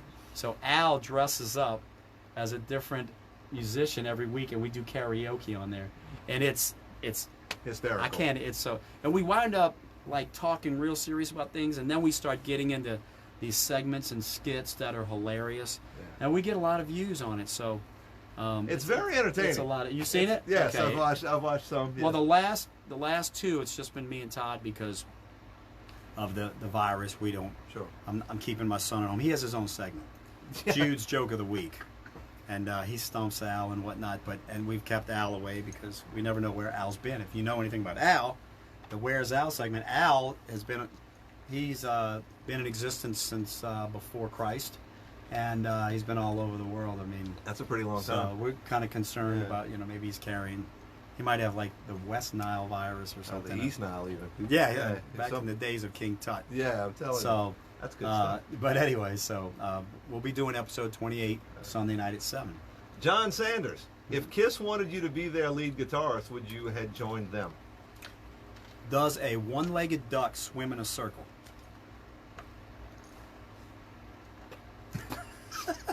I like Answer that. is yes. I of haven't course. heard that in a long time. Of course. but I all know right. every Kiss song. All right. I probably look better in makeup. And yes, of course I would. All right. Mike Max, what about when Steve played on Black Oak Ark? Oh, remember Black Oak, Arkansas? I do. Jim Dandy. Yeah. Jim Dandy to the rescue. Yeah. Jim Dandy, when he quit Black Oak, he went out and did a solo tour, which he still does now, a solo band and whatever. And Jim's thing was, he would go out and find like what he called prodigy guys, right? Like, gosh, I'm trying to remember the name of the guy that he had that was such a great guitar player. But Rocky Athas was his guitar player. But remember the band Lord Tracy? I do not. Barney Wolf, they had a record out on MCA when we were there, but Barney played bass with the Cult later on. But he had a band. This Barney was like the slap bass player, just amazing bass player. Nice. He was in the band. They had a classical guy who was amazing playing keyboards. Rocky Athas was a Dallas guitar player. That was his backup band. So we always got. He said, "Steve, I get the prodigy guys out here, the young prodigy guys," because he was like David Lee Roth's mentor, kind of. He looked like David Lee Roth. Oh, wow. Everybody says David Lee Roth stole his persona from Jim Dandy. But Black Oak was a big band. So anyway, Lillian, no, we were Lillian, but we still had Rick playing, singing. It was before Johnny came in. There was a little segment of time where Oz turned into Lillian Axe for a few months, and he asked us to play some local shows with him. And so we played. The first night was the Quarter Note in Fat City, and after the Ooh. show, I got to meet him, and he had this tour bus and everything, and he took us out, and I'm like, wow, he's a rock star. And his manager called me up like a week after and asked me if I would join Jim's band. I said, I was 19 or 20 at the time, I think. Wow. And I was like, something like that, yeah, early 20s. And I was overwhelmed, to be honest with you. And there was a little bit of fear in me because I had heard the reputation of Jim being party wild man. And I was, building Lillian up and stuff and that. And I said, I don't know about that because I was still really new to a lot of things. And I couldn't see myself jumping in a tour bus and going up with guys I didn't know. And but I agreed to play on his album, which was called Ready as Hell. And Rocky played on 4 songs. I played on 6. And that album, you can find it out there. It's called Ready as Hell by Jim Dandy. But yeah, I played on that. I went to Corpus Christi, and I didn't even know the songs. They taught them to me as I was recording them. So it was interesting. It was an honor. I mean, because Jim's full-blown legend. So for him Indeed. to ask me to do that, in looking back at that, probably a good thing I didn't do it, only because I might have put Lily on hold for a while, Sure. but then another part of me says, man, I should have just gone and done that for a while, you know. But it was an honor to be asked. It's just another story, another page in your book, another chapter. Mm-hmm. I'm going to win that baritone, says Bobby Hotard. No, you're not. I'm going to win that baritone. That's a beautiful guitar. It is, and you demoing that guitar. you don't even know until you hold it. Well, because it sounds great, but the way the wood kind of resonates Yeah. while you're playing it, Wow. you can got like it's almost like a light massage while you're playing it because the wood's. So did But Andy's Andy's build supposed it? to be making me one. Did he build that whole guitar? Painted it, I He think. painted, I okay. think Josh LaRose built it. Oh, I'm supposed to be getting one of my own, but I have a baritone Do you- ukulele. do you see me holding it? Yeah. No, I don't see Okay, it. I He don't said he would bring it in if he had one. Yeah, it's fantastic. It's beautiful. I hope they raise some money. It's Oh, absolutely. It's for a good cause. But you know what? Bobby's a great player too. So if I don't win it, then I guess Bobby can have it, or Right. you. Yeah. I don't play, but it'd be nice to have it in here because it's like, hey, Steve, you want to come play this guitar? There you go. Yeah. Get him back in the studio. All right. Not for Steve. Not for Steve. Hey Barry. Okay, we got a bunch. We got some good conversations going on in here. We I got think a lot. Michael's saying that the baritone's not for me. No, I don't know. Oh, hey Barry. Oh. Dude, you ever seen the guys play? Okay, that's to Chastity. All right, so let's see. Joey, this is Mike. Laugh out loud. Yes. Okay. Wow. We're having some back and forth conversations. Yeah, this is really interesting. I mean, we could do a whole show about these comments. That's one thing. Since Jay's been on and since Mike's been on, the conversations in the comments have just been awesome and been hilarious. I've been learning a lot about a lot of people. And let's see, Mike, we need to introduce ourselves. Chastity. They're meeting up. They're hooking up. Yeah. LLC January for VIP. January? That's what it says. January VIP promoter LLC. January. He's talking about when they got to meet. They met already. Okay. Todd Michael said it's a great album, one of my favorites. That is when you're talking. All right, I don't see. a Oh, whole Circle lot. of Light. Okay. Yeah, dude, I love that idea. Just the name, and the name got me. Dwight. The night you had to leave the stage to throw up, and I had to do impromptu comedy, and I sucked. Dude, you were sick forever. That's Brian Jones. So I guess you didn't get to experience the impromptu comedy too much. Thank the good Lord. Yeah. I experienced enough impromptu Brian Jones. So. Dwight Sullivan playing drums behind Steve is my bucket list. I've seen him from the back. I'm down.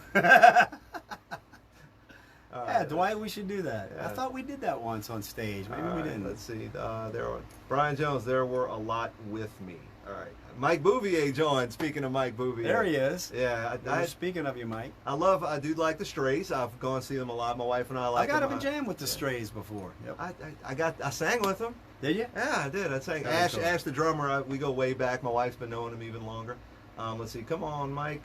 Don't tell Brian. Oh, man, we got some interesting He's talking about the time at JPAC. Well, the JPAC show was a really great show because we did an acoustic set first. Yeah. In front of the curtain. So we did a bunch of our ballads. And then we took a 15-minute intermission, drew the curtain back, and did the full heavy show. Nice. In the middle of the heavy show, that's when I was sick. Oh. I had to run off stage and throw up in the bathroom. So while I'm in there, Brian took his hand at comedy, which, I didn't actually hear good or bad about, so I guess it was a non-issue. Yeah. Tyler Miller, what's up, cuz? My cousin Tyler plays drums, excellent photographer. Malcolm Trosclair, buddy of mine from a long way back. Joey Anthony with some of the best advice you could ever have. Don't eat hot dogs. There's a story behind that. On the Love and War show, we sometimes have my mom in the studio, but every week we call her, and she gives dating tips and cooking tips and just all around advice on what you should do. Nice. And so one of her things was, don't eat hot dogs, you'll get leukemia. And so I don't know where she got, because I remember her making hot dogs for us a lot when we were kids. Well, maybe that was But before the anyway, radiation. so my daughter goes over there to see her one day, and she opens up the refrigerator, and my mom's like on one shelf, all there is a half opened and half eaten packet of hot dogs. So she takes a picture, and on the next show, we busted her and put a picture up on the screen, and it was an arrow going, Judy's hot dogs. And I was like, Judy's Mom, hot dogs. when's the last time you had a hot dog? She tried to fib to me, like, 6 months ago. Oh. You busted, Mom. And Don't she eat. She had to fess up. It was hilarious. And Mike Bouvier wants to know when the next live show is for real. Well, you know, the next show, the first show introducing Brent Graham as our singer, was supposed to take place at the Rock in the Bayou Festival. Yes. And that got moved. So that's moved to, is it November, I think? That sounds right. And then we had an Atlanta, a Birmingham, and a Jackson show same week. Everything's been moved. But it's going to be, as soon as we're able to get back out, they'll be redone. We're going to Houston and Dallas as well. And we just got booked on a very big festival. I can't talk about because they asked us not On to. Dewey Festival. No, it's not in Louisiana. Look, we play. I like to play a lot of these festivals around here too, but a lot of them seem to be set up for cover stuff. Absolutely. So that's where Sledgehammer comes in. You know about Sledgehammer, right? I do. I love Okay. Sledgehammer.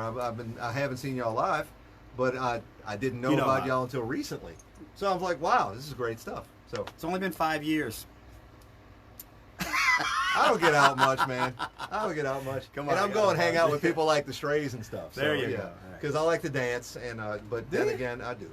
Now you say I would when not it doesn't guess hurt. that because I can't dance, dude. I am about as like the worst dancer you could ever. I you know, they tease me about my robot. You know, my Oh well, I bet they do.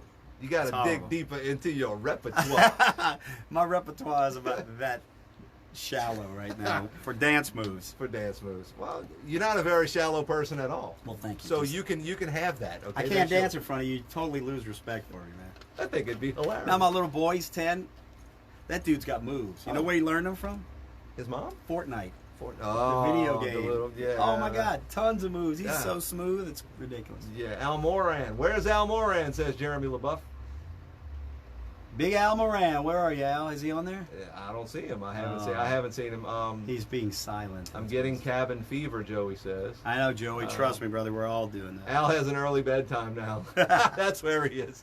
Al calls me, and he says that he has like done more housework in the last 3 weeks than he ever has in his life. Yeah, I've been super busy around here. I still work, thank goodness, because we can afford all this stuff. And, Right. And my family's good. We're all good. Everybody's healthy. I may have actually had the COVID thing. I was before it hit the United States. Yeah. I was in the hospital for 3 days with pneumonia. Were you really? Yeah. Okay. I didn't have fever. Right. Didn't have fever. Well, you so see, that's what happened with me. Everybody knows that December through January, up into February, I was really, really sick. and you're not the only And person. went to Disney and came back. I was in 2 emergency rooms. One while I was at Disney. When I came back, it was right when that was being mentioned in Japan.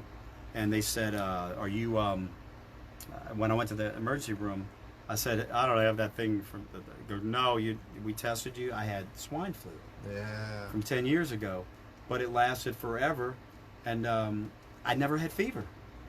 I never had fever. And I think a lot of people that were sick at that time may have had this and didn't realize it. So, Yeah, and thanks to everybody that's taking care of people like us.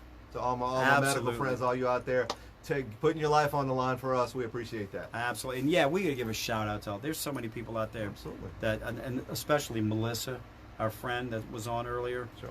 I mean, you know, she's a great person, and she's out there, and anybody else out there, man. Thank It's you. just like the military, man. I can't thank you enough. Yes, know. absolutely. So, all right, we're alive because of you. All right, let's see.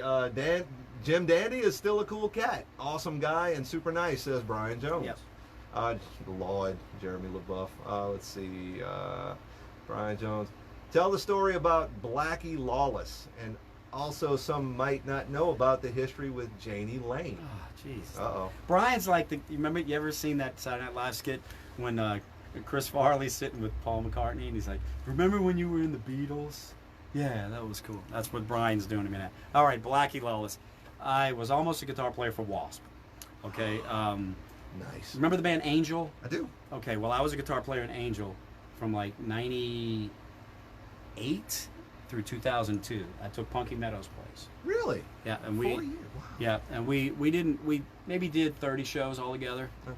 but went to Europe, did a few festivals, and it was great because I was a huge Angel fan when I was a kid. So when I got asked to do that, I flew to New York, did the audition, and I got it in like 3 songs. And I knew the stuff better than the other guys in the band. I'm like, yeah, let's do this one. Like, we haven't played that in 30 years. I'm like, so what? Do it anyway.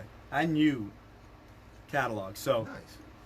but after I threw that connection, I got asked to fly to Los Angeles and audition for Wasp. So before that, I talked to Blackie Lawless several times. One time it was like for 2-3 hours and late at night. And he's a smart, intelligent guy. Been through a lot of stuff, and it was a weird thing. I went out there and I killed it on the audition. He even told me, he said, he goes, "You're exactly what I thought you were gonna do." But I didn't get the gig because I don't party. And he mentioned to me on many occasions I was too good to be in the band, and I was like, that doesn't make sense to Like me. a girl telling you you're too nice. Yeah, right. Yeah. He said, when we're on the road, I stay to myself, but our bass player likes to go out and party and do all this stuff. You're not the party guy, That's what was told to me. It was ridiculous. But God has a special way of handling things for you. And for the stories that I heard after that, and these guys go out for long periods of time, like in Russia for weeks at a time, and I just wasn't set up to be away from my family in Russia with strangers that I didn't know for that kind of situation. If it had been, it was just not the right situation. Sure. God's watched out for me for several times. I got asked to play with Sebastian Bach, Oh. Lita Ford, Warrant, and they all crumbled at the last second for reasons that God had for me to not be in those situations. So Just wasn't meant to be. no, exactly. He's asking about Janie Lane. Janie Lane was almost Lillian Axe's first singer before Ron Taylor. All right. Our manager, we got signed by Irving Azoff to MCA, but I got signed basically and was told to reform the band. So Marshall Burrell, who was managing Rad at the time, said, "There's a guy out here, he's got a band called Warrant. They're in negotiations with Columbia, but I think the two of you guys together would be a good match." And Janie came down and we spent 3 or 4 days together hanging out, and he came to some show. We were doing some Lillian shows to wrap up Nice. at the time, and he wanted to come see us. So Marshall was like, "You guys just hang out and meet each other." And it wound up being with both, mutual respect and all, but he was like the Steve Blaze of Warrant. He did the writing and was, the quarterback for the team. Sure. And he had his own record deal going, obviously very successful. But, so, great guy and all, but then we got Ron Taylor after that. So that's my Janie Lane. As a matter of fact, we did some shows with him when he was doing his solo thing towards the end, and he was in really bad shape. And since then, we've done several shows with Warrant in the last year and a half. I like Warrant. I'm A a lot fan. of good songs. Absolutely. Janie wrote some great sons. Absolutely. Well, Joey Anthony said, "I'm glad you didn't join Wasp, Steve. If they did, if you did, there would be no Lillian Axe." All right. So. Well, I'll tell you this too as well, because I've been asked that many times too. Why haven't you gone out and auditioned as a utility guy for,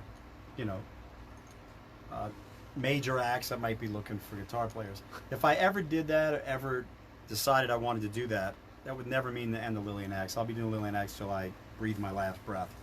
But I can make those things work. I'm a juggling genius.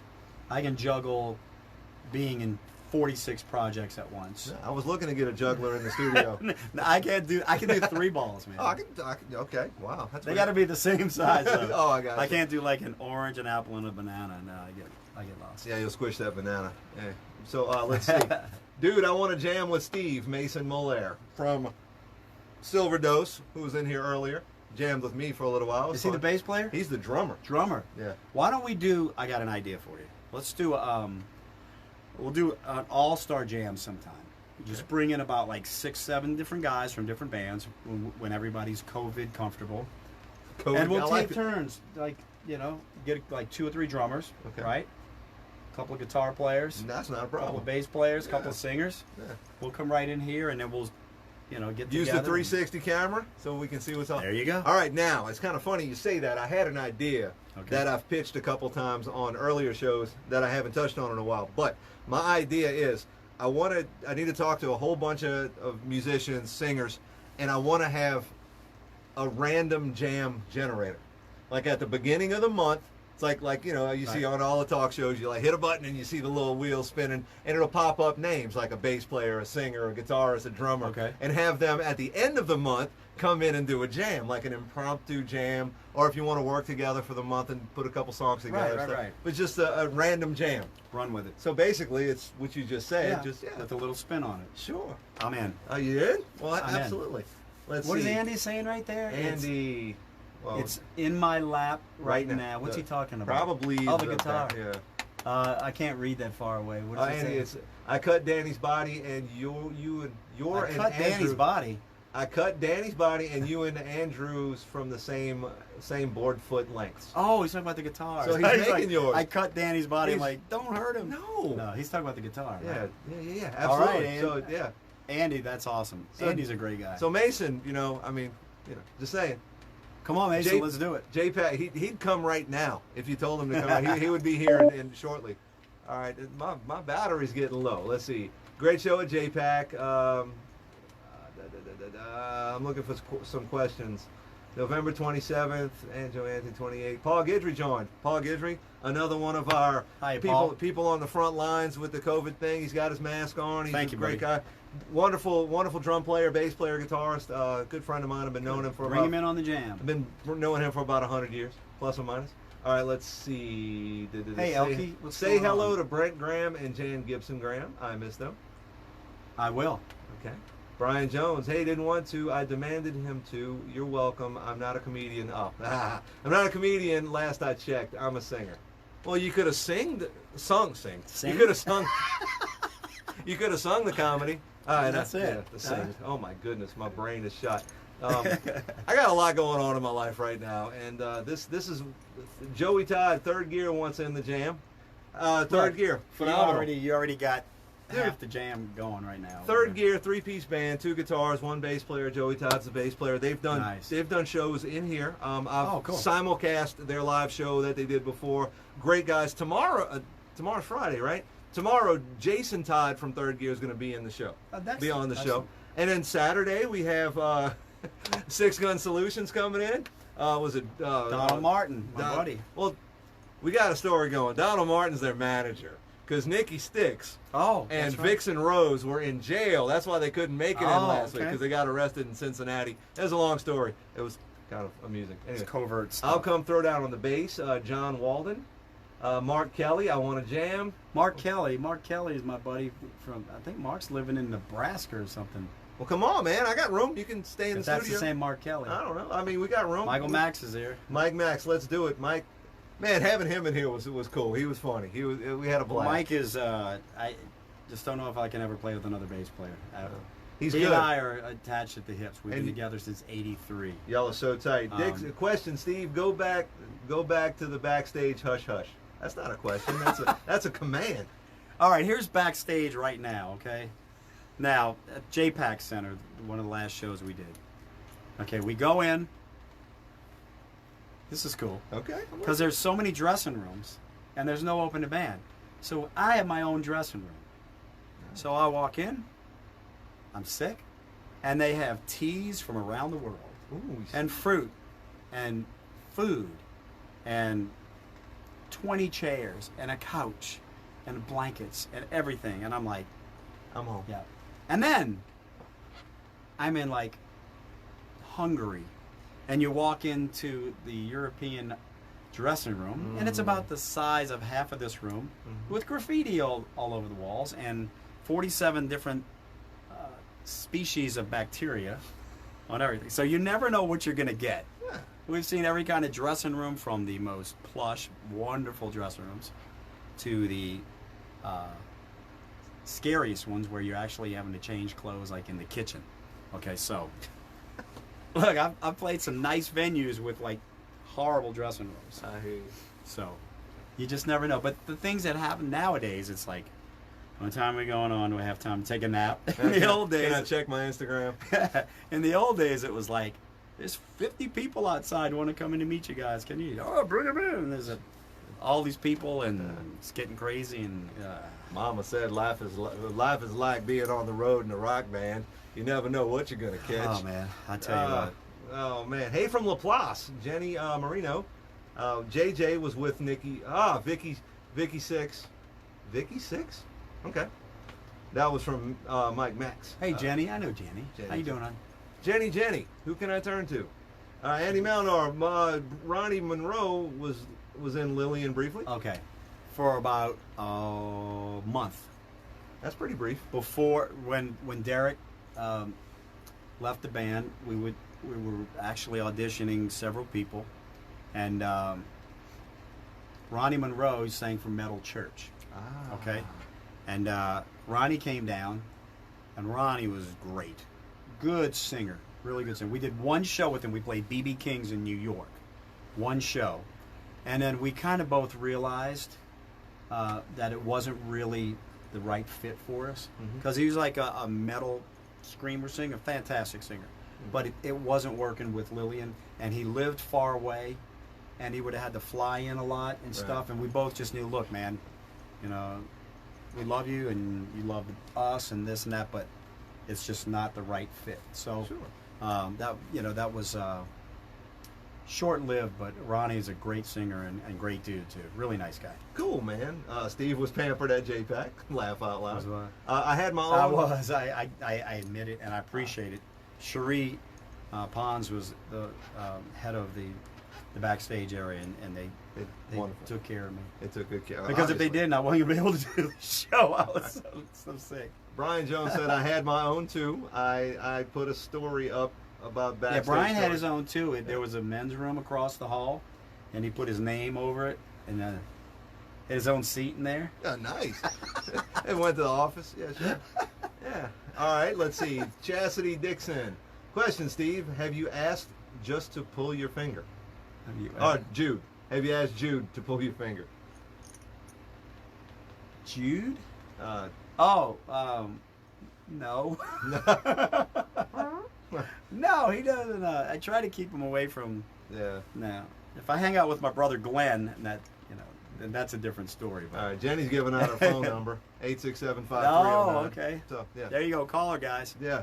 I got a number on the wall. All right, so you've been around Louisiana for a long time. You grew up here, lived here, went to Jesuit. You're probably about the right age. Do you remember the B97 had the dedication party? Yeah. I remember Ugly Jerry by any chance? No. He was one of the DJs? Okay. No, I don't remember Ugly Jerry. Ugly Jerry. That was my brother. That was your brother? Yeah, Okay. He went on with the DJing thing. It's another avenue to follow if you want to be famous and stuff. Mason Muller, I'm calling. Don't call me, man. I'm in the middle of something. Call him. I love the sound that comes from his phone. 867-5309. Yeah. Call me. Yeah. Call me anytime. All right. So the Clue game should be live. Y'all dress up as characters. Oh my gosh. Andy? Okay, the story behind that. Okay, the last few weeks, I got stories. You think Jay's got stories? All right, so the last few weeks, I'm leaving. We did a Brent Graham, our new singer, and we've been doing live Lillian Axe acoustic jam. We have been live TV, folks. Live. We've been doing it every weekend. So, but it started every weekend when they come over on Saturday nights. It's like our one, breaking the COVID rules or whatever. But they come over and we play Clue. Now I have a big ring with a crown on it. Whoever wins Clue sports the ring for the week. All right. Nice. But we played 6 times, and I won the first one. Brent won 2. I won the next one. He won the last 2. So the big joke is everybody wants us, after we do the jam and go to our Clue game, they want us to live broadcast the Clue game. So, I mean, what is about least exciting? But if you dress as the characters. As the Clue characters. Yeah. Oh, I get it. I could be like Miss Scarlet. That would be hot. My daughter likes Clue. I think Brent would be a great. What's the new one? Who's the women on that? You got Miss Scarlet. You got. There's 2 new ones. Madame Rose is one. Yeah. We got a new edition of Clue with 2 extra people and 4 extra rooms. Oh, so it makes it that much more challenging. My daughter would know. My daughter Probably, loves she knows the show. everything. Yeah, well, she knows. Yeah. Okay. Barry said there's some bored people out there. Mason, call Rosemarie. All right. Okay. Matt, Mike Max, Matt is in control.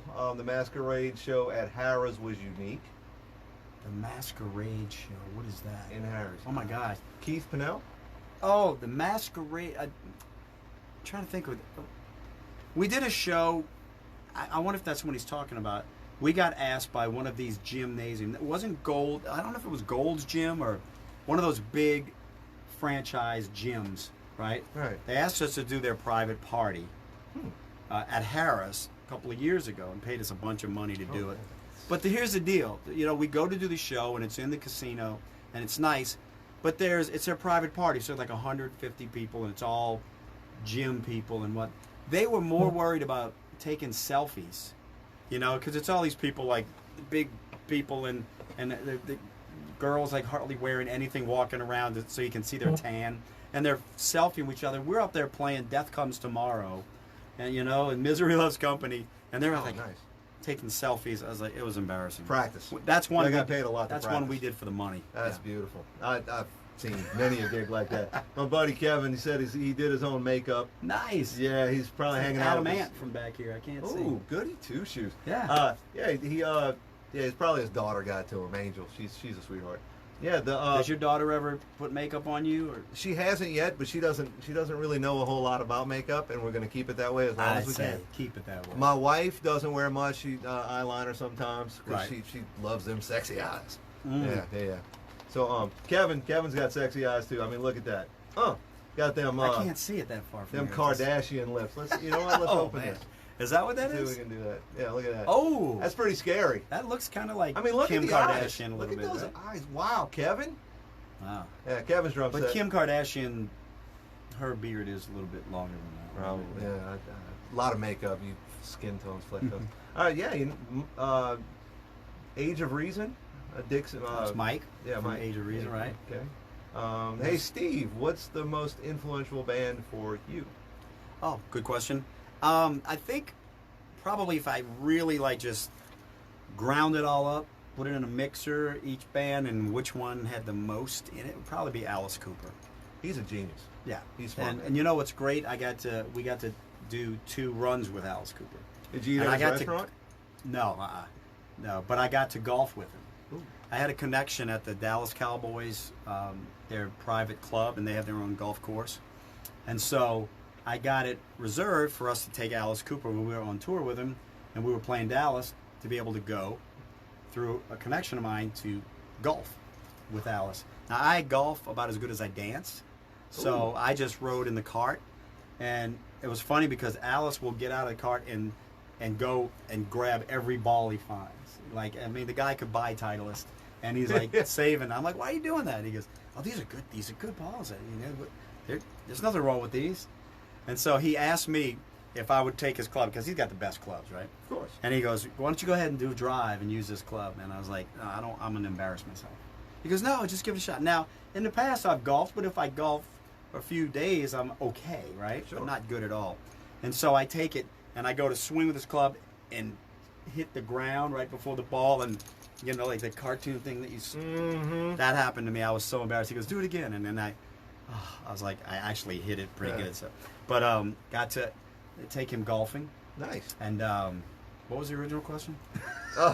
Influential band. Influential. But anyway, that was, and I'm glad. I wish my dad hadn't passed away because for him to see us on tour with Alice would have been great because he turned me on to Alice Cooper. My first actual album I ever got was School's Out on vinyl. And look, they gave it to me for my birthday, right?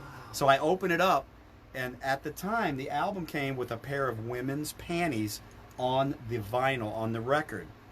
I mean, it's a rare thing. If I had that now, it'd be worth some money. But Sure. there was a pair of women's panties. So Mom obviously wasn't real thrilled about that. She took panties or whatever, probably wore them. I don't know, but she took them away. And at the time, I'm like, I don't give a crap about women's panties. I want the record, you know. And so Alice Cooper, I mean, he was, you know, that's I guess everything I learned from rock. And then I got into Black Sabbath and Queen, Scorpions, Aerosmith, and then they all started coming. So overall, Alice Cooper. How do you feel about the Cult? I like the Cult a I lot. love the Cult. Yeah, they were great. Cult's my wife, great. My wife had to chime in. It's not eyeliner, it's mascara. There you And go. then, of course, let's see. Mason Malone. These fools don't know. Mason, do you know more about makeup? You're gonna have to teach me how to apply mine, I guess. Pretty good job, actually. Yeah, he did great. But there's something from Mo. Mo just You said, guys know Mo, right? Yeah, well, I know Mo him. is he's the front of house guy for Journey. Right. But Mo I met Mo when we first started Lily, and he was mixing, doing front of house for a band called Melange. That was before he was Mo, though. You know, I don't remember. His real name's Keith, but his brother Ricky is in For Unplugged, and JJ Mugler. That's his older brother. Nice. But anyway, we spent many years together. In the early days, Mo was our front of house guy. What did he say, Steve? And It says, just so you know, Steve, and his talent took us all to higher places in this business. We all owe him a debt. Thanks, Steve. oh man, that's sweet. Absolutely, No, very man. influential. This guy right here, influential for a You- lot of people. You got where you're going because of your talent and because of the time you put in. So when I first started, Mo was like God, that guy's the best sound man anywhere around here, and that's who Jay. Sure. He taught Jay. Yeah. You know, Because he had a and cool so- car stereo. It's a good story, too. Yeah, he did. And let me tell you something. Jay had so many times I was in the car with Jay, and he would be cranking. We'd be listening to early Iron Maiden and Anvil and all kinds of stuff and Accept. And I just have to go, Jay, stop talking while we're listening to this. And we drove around in his Toyota everywhere listening to music. And that's, Mo was a huge influence on Jay and why Jay is so good. And Barry said, I remember the Alice album. My uncle ran the gramophone Gramophone, yeah. in Oakwood. I remember that place. Oakwood Mall. Oh, yeah, I remember that too. They had the Panchers Panties. hanging in the store. Oh, nice. All right. Bobby Hotard. I like free wedding cake. There you go. And my wife, darn strawberry blonde eyes. Yeah, she's a Oh, natural okay. redhead. So yeah, she's yeah. Let's see. Joey Anthony, Mike Joshua, and Bobby loves cake. All right, what's up, Steve? Question from William Alexander. Love and War and Poetic Justice album covers, family members, friends of the band, or random people. Random people. Oh. The girl on the cover of Love and War named Sharon Case, she was on General Hospital. That's all I knew about her. As a matter of fact, I had nothing to do with her being picked for this at all. Okay. Matter of fact, I never met her, but several years later, when Near Life was recording our album downtown New Orleans at Sound Lab Studios, the owner of Sound Lab said, yeah, man, my good friend was dating Sharon Case, the girl on your Love and War album, and she was a nut. I was like, okay, I cool. never met her, man. Poetic Justice, that was an old lady, as I was saying earlier, that they allowed me to pick from a bunch of, she was actually an elderly model. Like, That's beautiful. you have models for everything, Sure. right? Yeah. And I model shoes. I did pick her, but I never met her. All right. Let's see. Mo is the man, according Yes, to he Josh. is. There's Josh LaRose. Chastity, what was Love and War's beef with the woman? Beef with the woman? Oh, the song Love and War. Ah. Let me tell you something, huh? Ash Okay. Henley, drummer for the Strays, just joined us. Hey, what's up, Ash? How are you? Okay, so Mike wants to know about the Love and War record. That's yes. There's some songs on there that were written at a time where I think I was going through a breakup, or I'd just been through one, and I was aggravated. And so a couple of those songs, everybody has breakups. You got relationships and breakups. I look at them like now with thank you for all the breakups. Because if it wasn't been for the breakups, I wouldn't be in the position that I am now.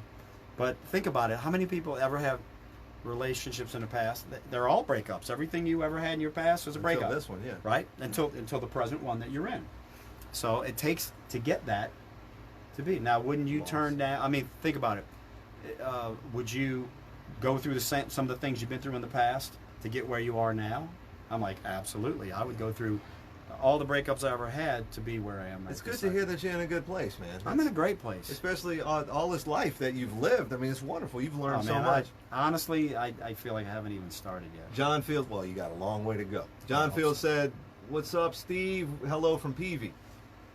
Oh, hey, buddy, what's going on? Yeah, I play PV amps, the JSX heads. I do a lot of videos and goes about. I've been with PV for 12 years or something like that. Peavy's industry standard, man. Peavy's good stuff, man. Fred Poole is on my ghost hunting team, and great guys.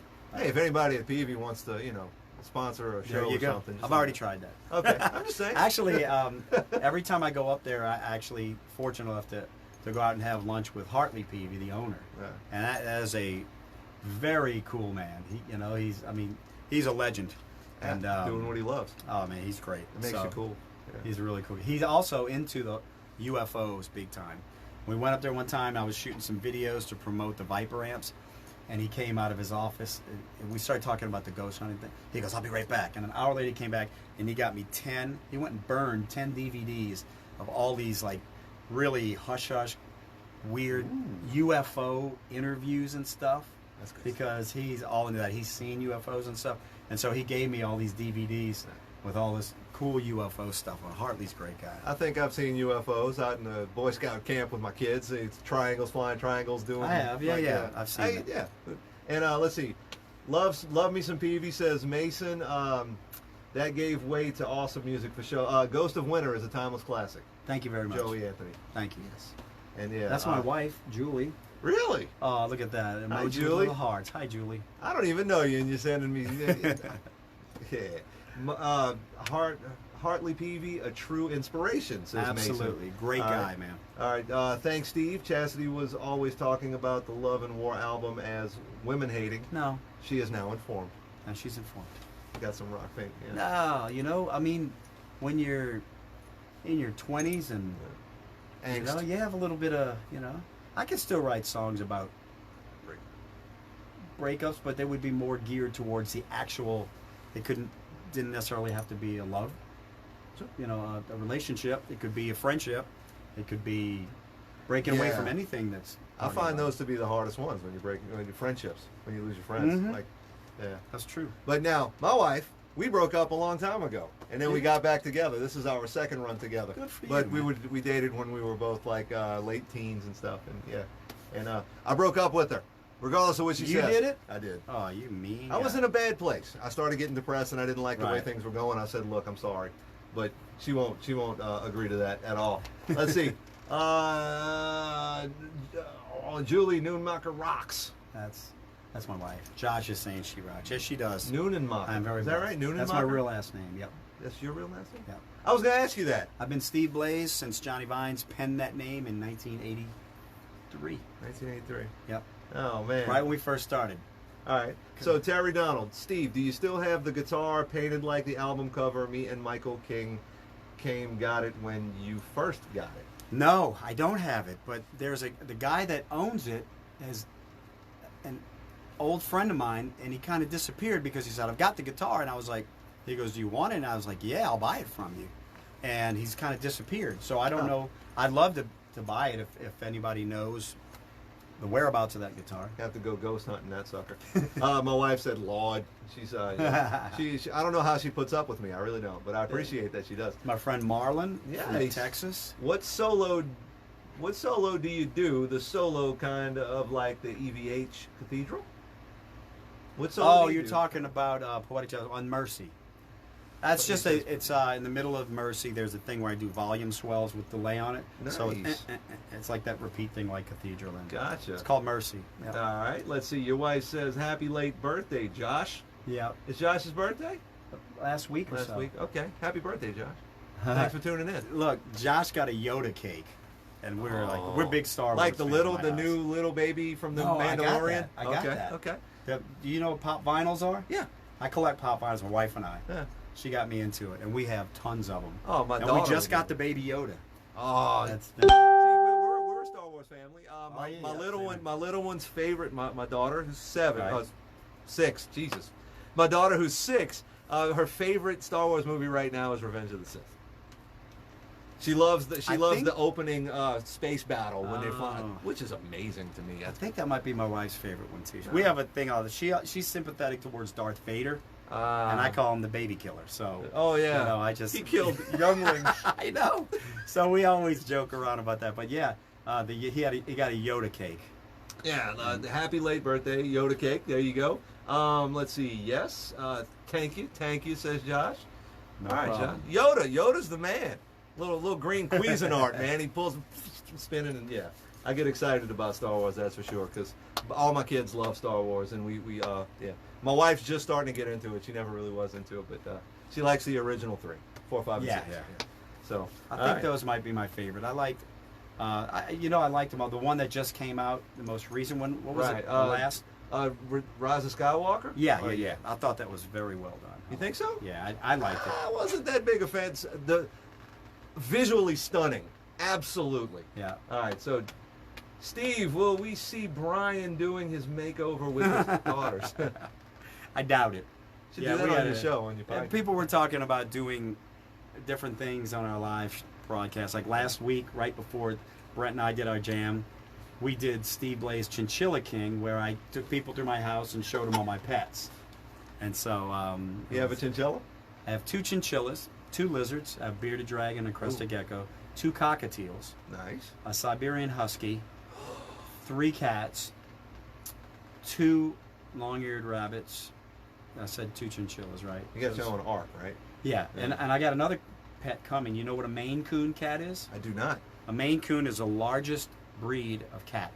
They are similar to like a Norwegian forest cat, but males get to 28 pounds. That's a big cat. And I got, after being scammed by a breeder who stole $1,000 from me, I got a baby. He's 2 months old now. In 2 months, I'll get him. He'll come down from Washington. They'll fly him in. Nice. And it's a black silver Maine Coon. And he's beautiful, really, really cute. But they get 28 pounds and 3 to 4 feet long. Nice. So that will be the new addition. And a box turtle, I'm sorry. Oh, what's the ETA on the Maine Coon? All right. Steve is June like- 22nd. June 22nd. Let's see. Empire Strikes Back is my favorite. Joey, yeah, I like that one too. That was real good. All right. Steve is the Tiger King. is like the Tiger No, King. brother. I hope not. No, I don't have a mullet, and I like Aw. dogs. You know, that's a great idea. Mason, need Steve's petting zoo for my kid's birthday. There you go. You can bring I your do that. animals down. All right. Sounds like a plan. That would be fun, man. Cool. Yeah, my wife, my daughter just turned 6 while all this stuff was going on, so we broadcast her over Facebook of her blowing the cake out, blowing the Oh, candles that's out and right. stuff. During this whole thing, too. Yeah, huh? so we couldn't invite a whole bunch of kids over, so Right. yeah, we had a Facebook party for her. Well, Jude, my son's birthday is May 1st, Yeah. which is next week. Sure. So we'll have to have a virtual party for him. So. Yeah, it's a good idea. Might as well. But Steve, will you see Brian doing his makeover? I will be the one applying the lipstick. And a partridge in a pear tree, according to Andy.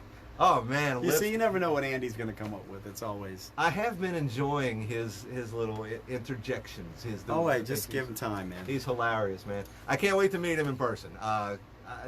Like I said, we have family out that way. I'd love to head out there and go photograph some of his guitars if he's down. Carol Lloyd, hi Steve. Hi, Carol. How are Never you? met him, but Steve seems to be like a real great guy. Joey Anthony has said good things about him. Thank Except Mason was telling me, he's like, dude, he's gonna be late. He said, I hear he's late for everything. Oh, no. Are you serious? Bobby Hotard, my daughter is going on 15 and thinks my band and my guitar playing is lame. I can, yeah. All right, now I'm going to have to step in here. Bobby, you are a very good guitar player. Learn a couple of Taylor Swift songs and you'll be all right. Okay? You'll be back on her good side. Yeah, just Okay. don't broadcast. Yeah, just don't Keep that don't easy. show anybody. He's a true gentleman, says Joshua LaRose. And he's professional in his in-cuts. Yeah, sure. Am I what? No, Andy, Mike said Andy's professional in his in-cuts. So, Okay. yeah, he's super professional. What's an in cut? I'm assuming he's throwing in the comments and stuff. Oh, okay. That would be Oh, I got you. Okay. Steve Yeah, is and- genuine, Dwight Sullivan. Yeah, I've been finding nothing. I don't know, man. Nothing bad You're about looking this for guy. something bad. Not yet. No, we got to find something bad. Anybody got any questions from? I already told you something bad. I can't dance. Well, but neither could Phil Collins. Yeah, I can't. All right, he's a true gentleman. Andy's professional. All right, Steve is genuine. All right, no more questions. What's wrong with you people? Blaze time runs on its own clock. Look, that's really not true. It's got like here if you several do minutes early. I was early. Yeah, quite. You know, like if you do something one time, all of a sudden, like you kiss one guy and all of a sudden everybody thinks you're gay. You know what I'm saying? Yeah, just one guy. That was a joke, by the Yeah. way. That's And, love and that's- wars material right there. Let's But see. anyway, no, I'm not late on things. As a matter of fact, if it's something that I have a little leeway with. I have a lot of things going on. I'll be a little, maybe I'm 5, but I'll call you and tell you, hey man, I'm running a little bit late. I certainly appreciate They you call it taking blaze time. That's taking what they time out of your blaze time to come hang out with As us. far as you're concerned, I'm punctual, right? Absolutely, you're right up there with the biggest punk, Jules. Mason Muller, I think it's great y'all never met and y'all like best friends. I mean, he's an easy guy to I like talk to. that. He's a good guy to talk to. This has been so easy for me. I got a little nervous earlier thinking about it, and I'm like, what am I going to ask this guy? He's seen so much, he's been around, he's done so much, but he makes it easy. It's him. The most important thing for anybody, no matter what you do, is strive to be the best person you can. Respect, like I said earlier, and just make other people happy. Scott says heller. I guess he means hello, or hell yeah, or something like that. Blaze time, says Mike. Who is he? Who is he? Jeremy Prosperi? Are you very prosperous? What's with the glasses? Those are mine. These are my sunglasses that I was wearing earlier. and It's bright in here. I always pop them on top of my head. Yeah. It's not a fashion statement or anything. It's All just right. what I do. Steve's favorite movie? All-time favorite movie is kind of a tie between Monty Python and the Holy Grail and Gladiator. Ooh. Russell Crowe. That both good, both real good. What's your favorite Lillian Axe album? Psychoschizophrenia or Days Before Tomorrow. What's your favorite Lillian Axe song to play that gets you moving, makes you want to dance, even though you can't? Oh, nothing makes me want to dance because I know the outcome there. Painful for everybody. One of my favorite songs to play live is probably Deep Freeze. Nice. Yeah, it's a little technically challenging, so I like it. I'm technically challenged, so it works.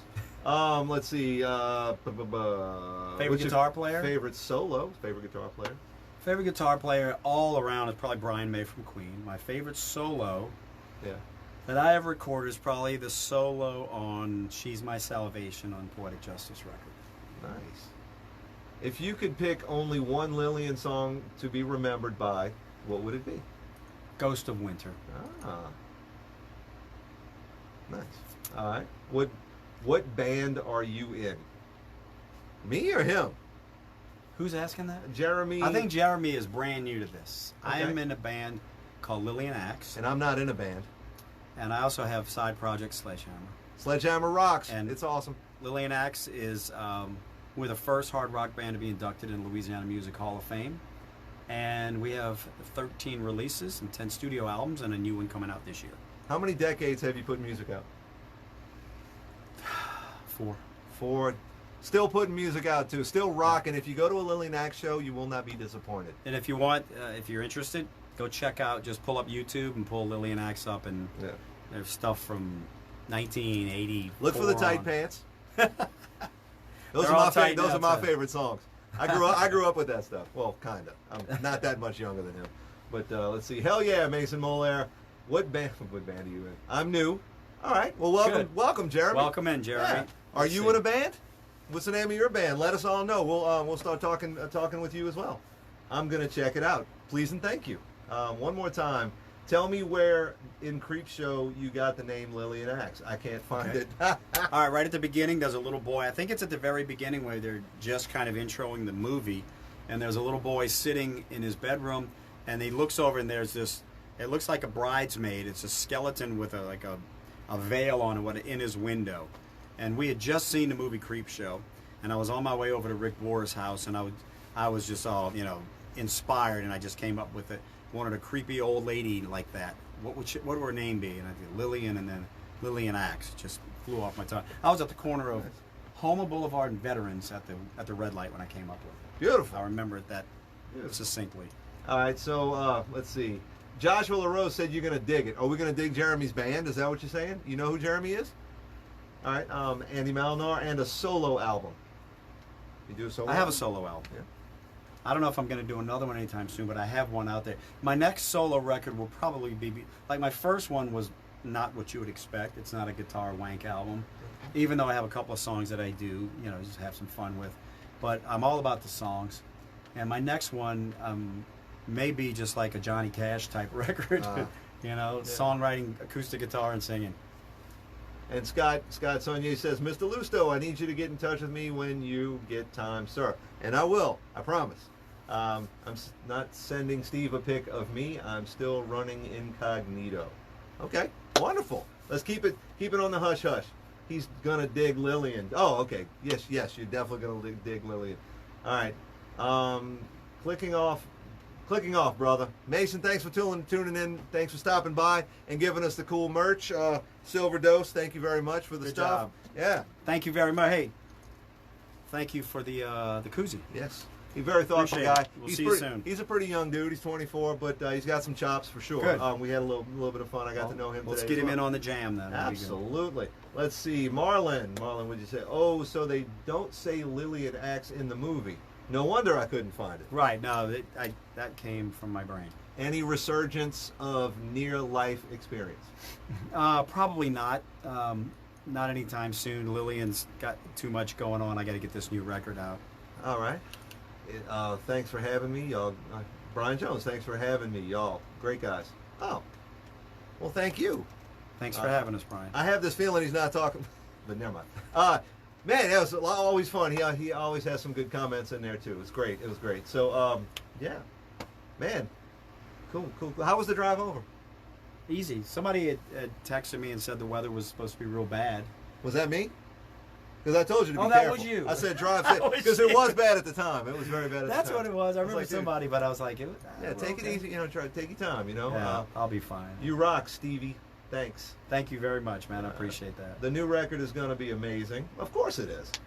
Get the Unflushables and as an opening gig. Paul Gishry, myself, Paul. I'll play. I was playing bass. Paul plays guitar, and his that's son your girl, Julian. Unflushables? Yeah, it's the Unflushables. His son Nice. Julian plays drums, and we actually did a performance. Did we broadcast it live, Paul? I don't remember, but I did a video. Y'all will have to play on the jams. The Unflushables, man. It's fun stuff, dude. I know the thing is, I know so many amazing musicians, and I'm not really one of them. I'm not really a musician It at all. doesn't matter, no, man. it's so much fun. It is Doesn't absolutely so. matter. Mike, can I get a Steve Blaze solo on my upcoming Myco Psycho? That's it. Of course I would do it. Anything for you, Mike. Oh man, feeling the love. Look, man, Mike was my tech for many years. He's great. And he's a good player. He lives in New York. He's Danny King's cousin. He lives in New York. Yep. New York's a tough place to make it, man. It's yeah. Yeah, it is. I've only been to New York one time. I flew in for one night to see my buddy Adam perform, and then I flew out the next day. Really? Yeah, that's it. My buddy Adam, the flamenco Yeah, yeah. player, Mhm. he I told him I've always been a big fan. I've always helped him as much as I could. We're really good friends. My kids call him Uncle Adam. I told him, I said, dude, did you ever get a big gig, your first big gig? Right. I'm coming to town. Good. He calls me. He's like, I got a big gig. I was like, all right, I'm coming to town. I flew in, Man. watched him play. All the producers that were involved said, dude, you're on my tab. Dude, you're on my tab. Dude, you're on my tab. So That's a friend right there. I Fly to New York to see you play your first show. then he had to walk me down to the cab. And, So when you showed up, did he go, "What's your name again?" What's my name again? What's my name? Steve, you heard the solo songs. This is Brian Jones putting you in the spot. How would you describe what you heard? Obviously, I value your opinion and still waiting on the solo. You have to put it down. You have to get me the tracks so I can put the solo down on it. I don't just send you a solo on an email. So send me the track. Brian is doing a solo record right now, and he has a book coming out too. And the stuff sounds great.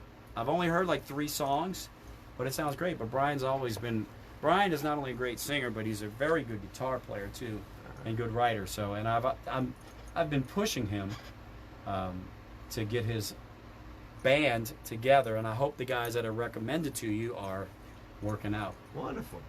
All right, we got. I'm thoroughly enjoying this show and interview. Thank you, Joshua. Mr. LaRose. Josh is a good dude. Hey, you're next, man. If you're up for it, don't be nervous like Steve though. He was like all shaky, and so he calmed down. Had that Diet Coke calmed him down. Steve, you heard the solo. Okay. Jay Frederick. Hey guys, sound man. A little Jay. bit late there, Jay. Yeah, and it hasn't been 3 hours yet. I know. Brian Jones. Yes, he has. Thank you, Brian Jones. Wonderful. Let's see. Let Steve know we're signing off, bro. All right. Age of Reason loves y'all.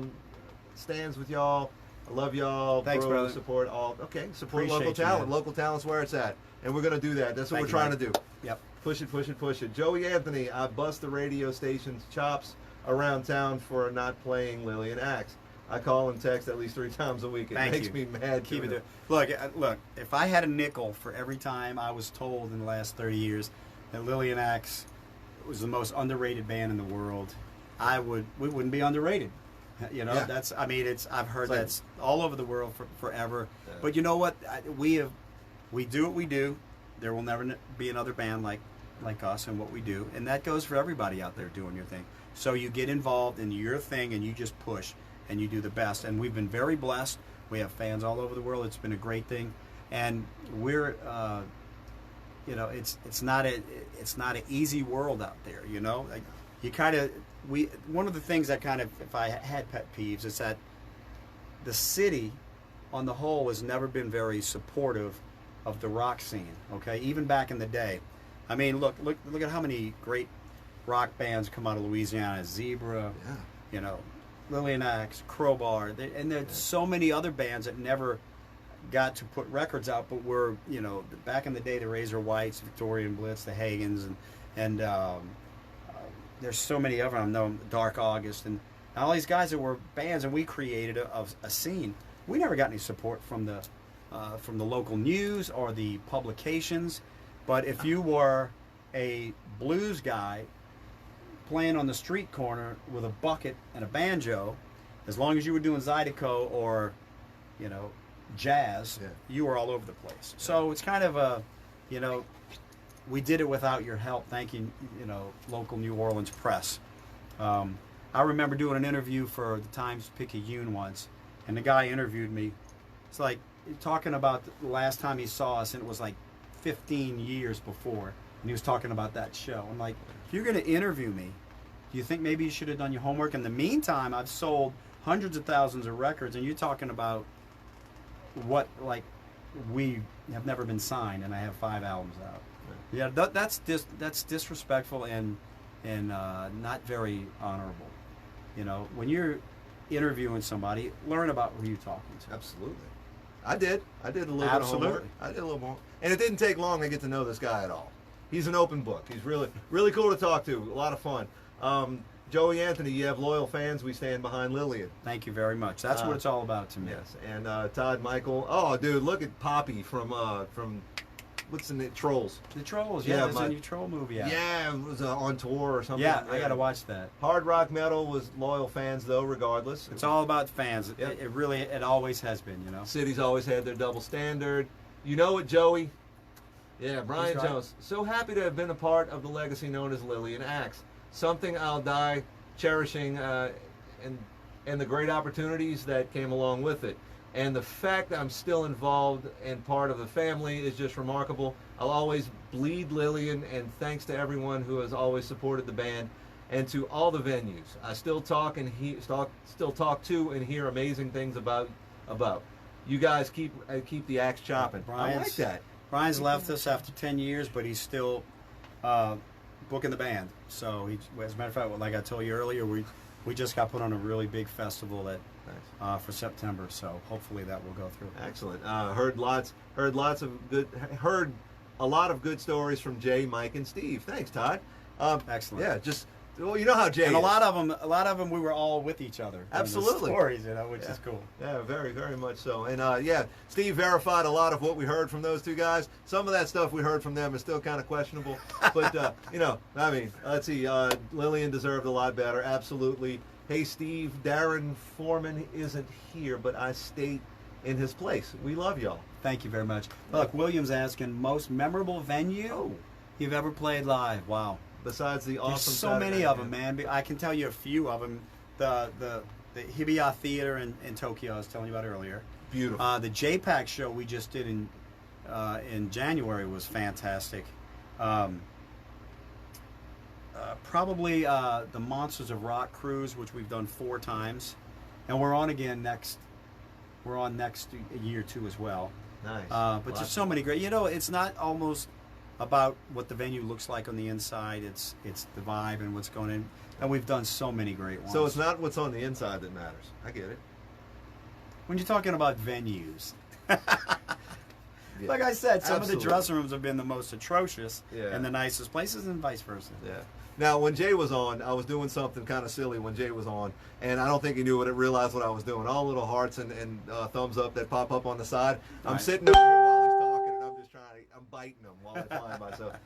When Craig played with Black Label, did you ever get to jam with him in Zach? No, I Him never and Zach? did. I mean, I played with Craig many, many times, but with Zach, no. I met Zach a few times, but never jam. It was always like when they were coming in town or whatever. We'd hang out for a little bit. But All right.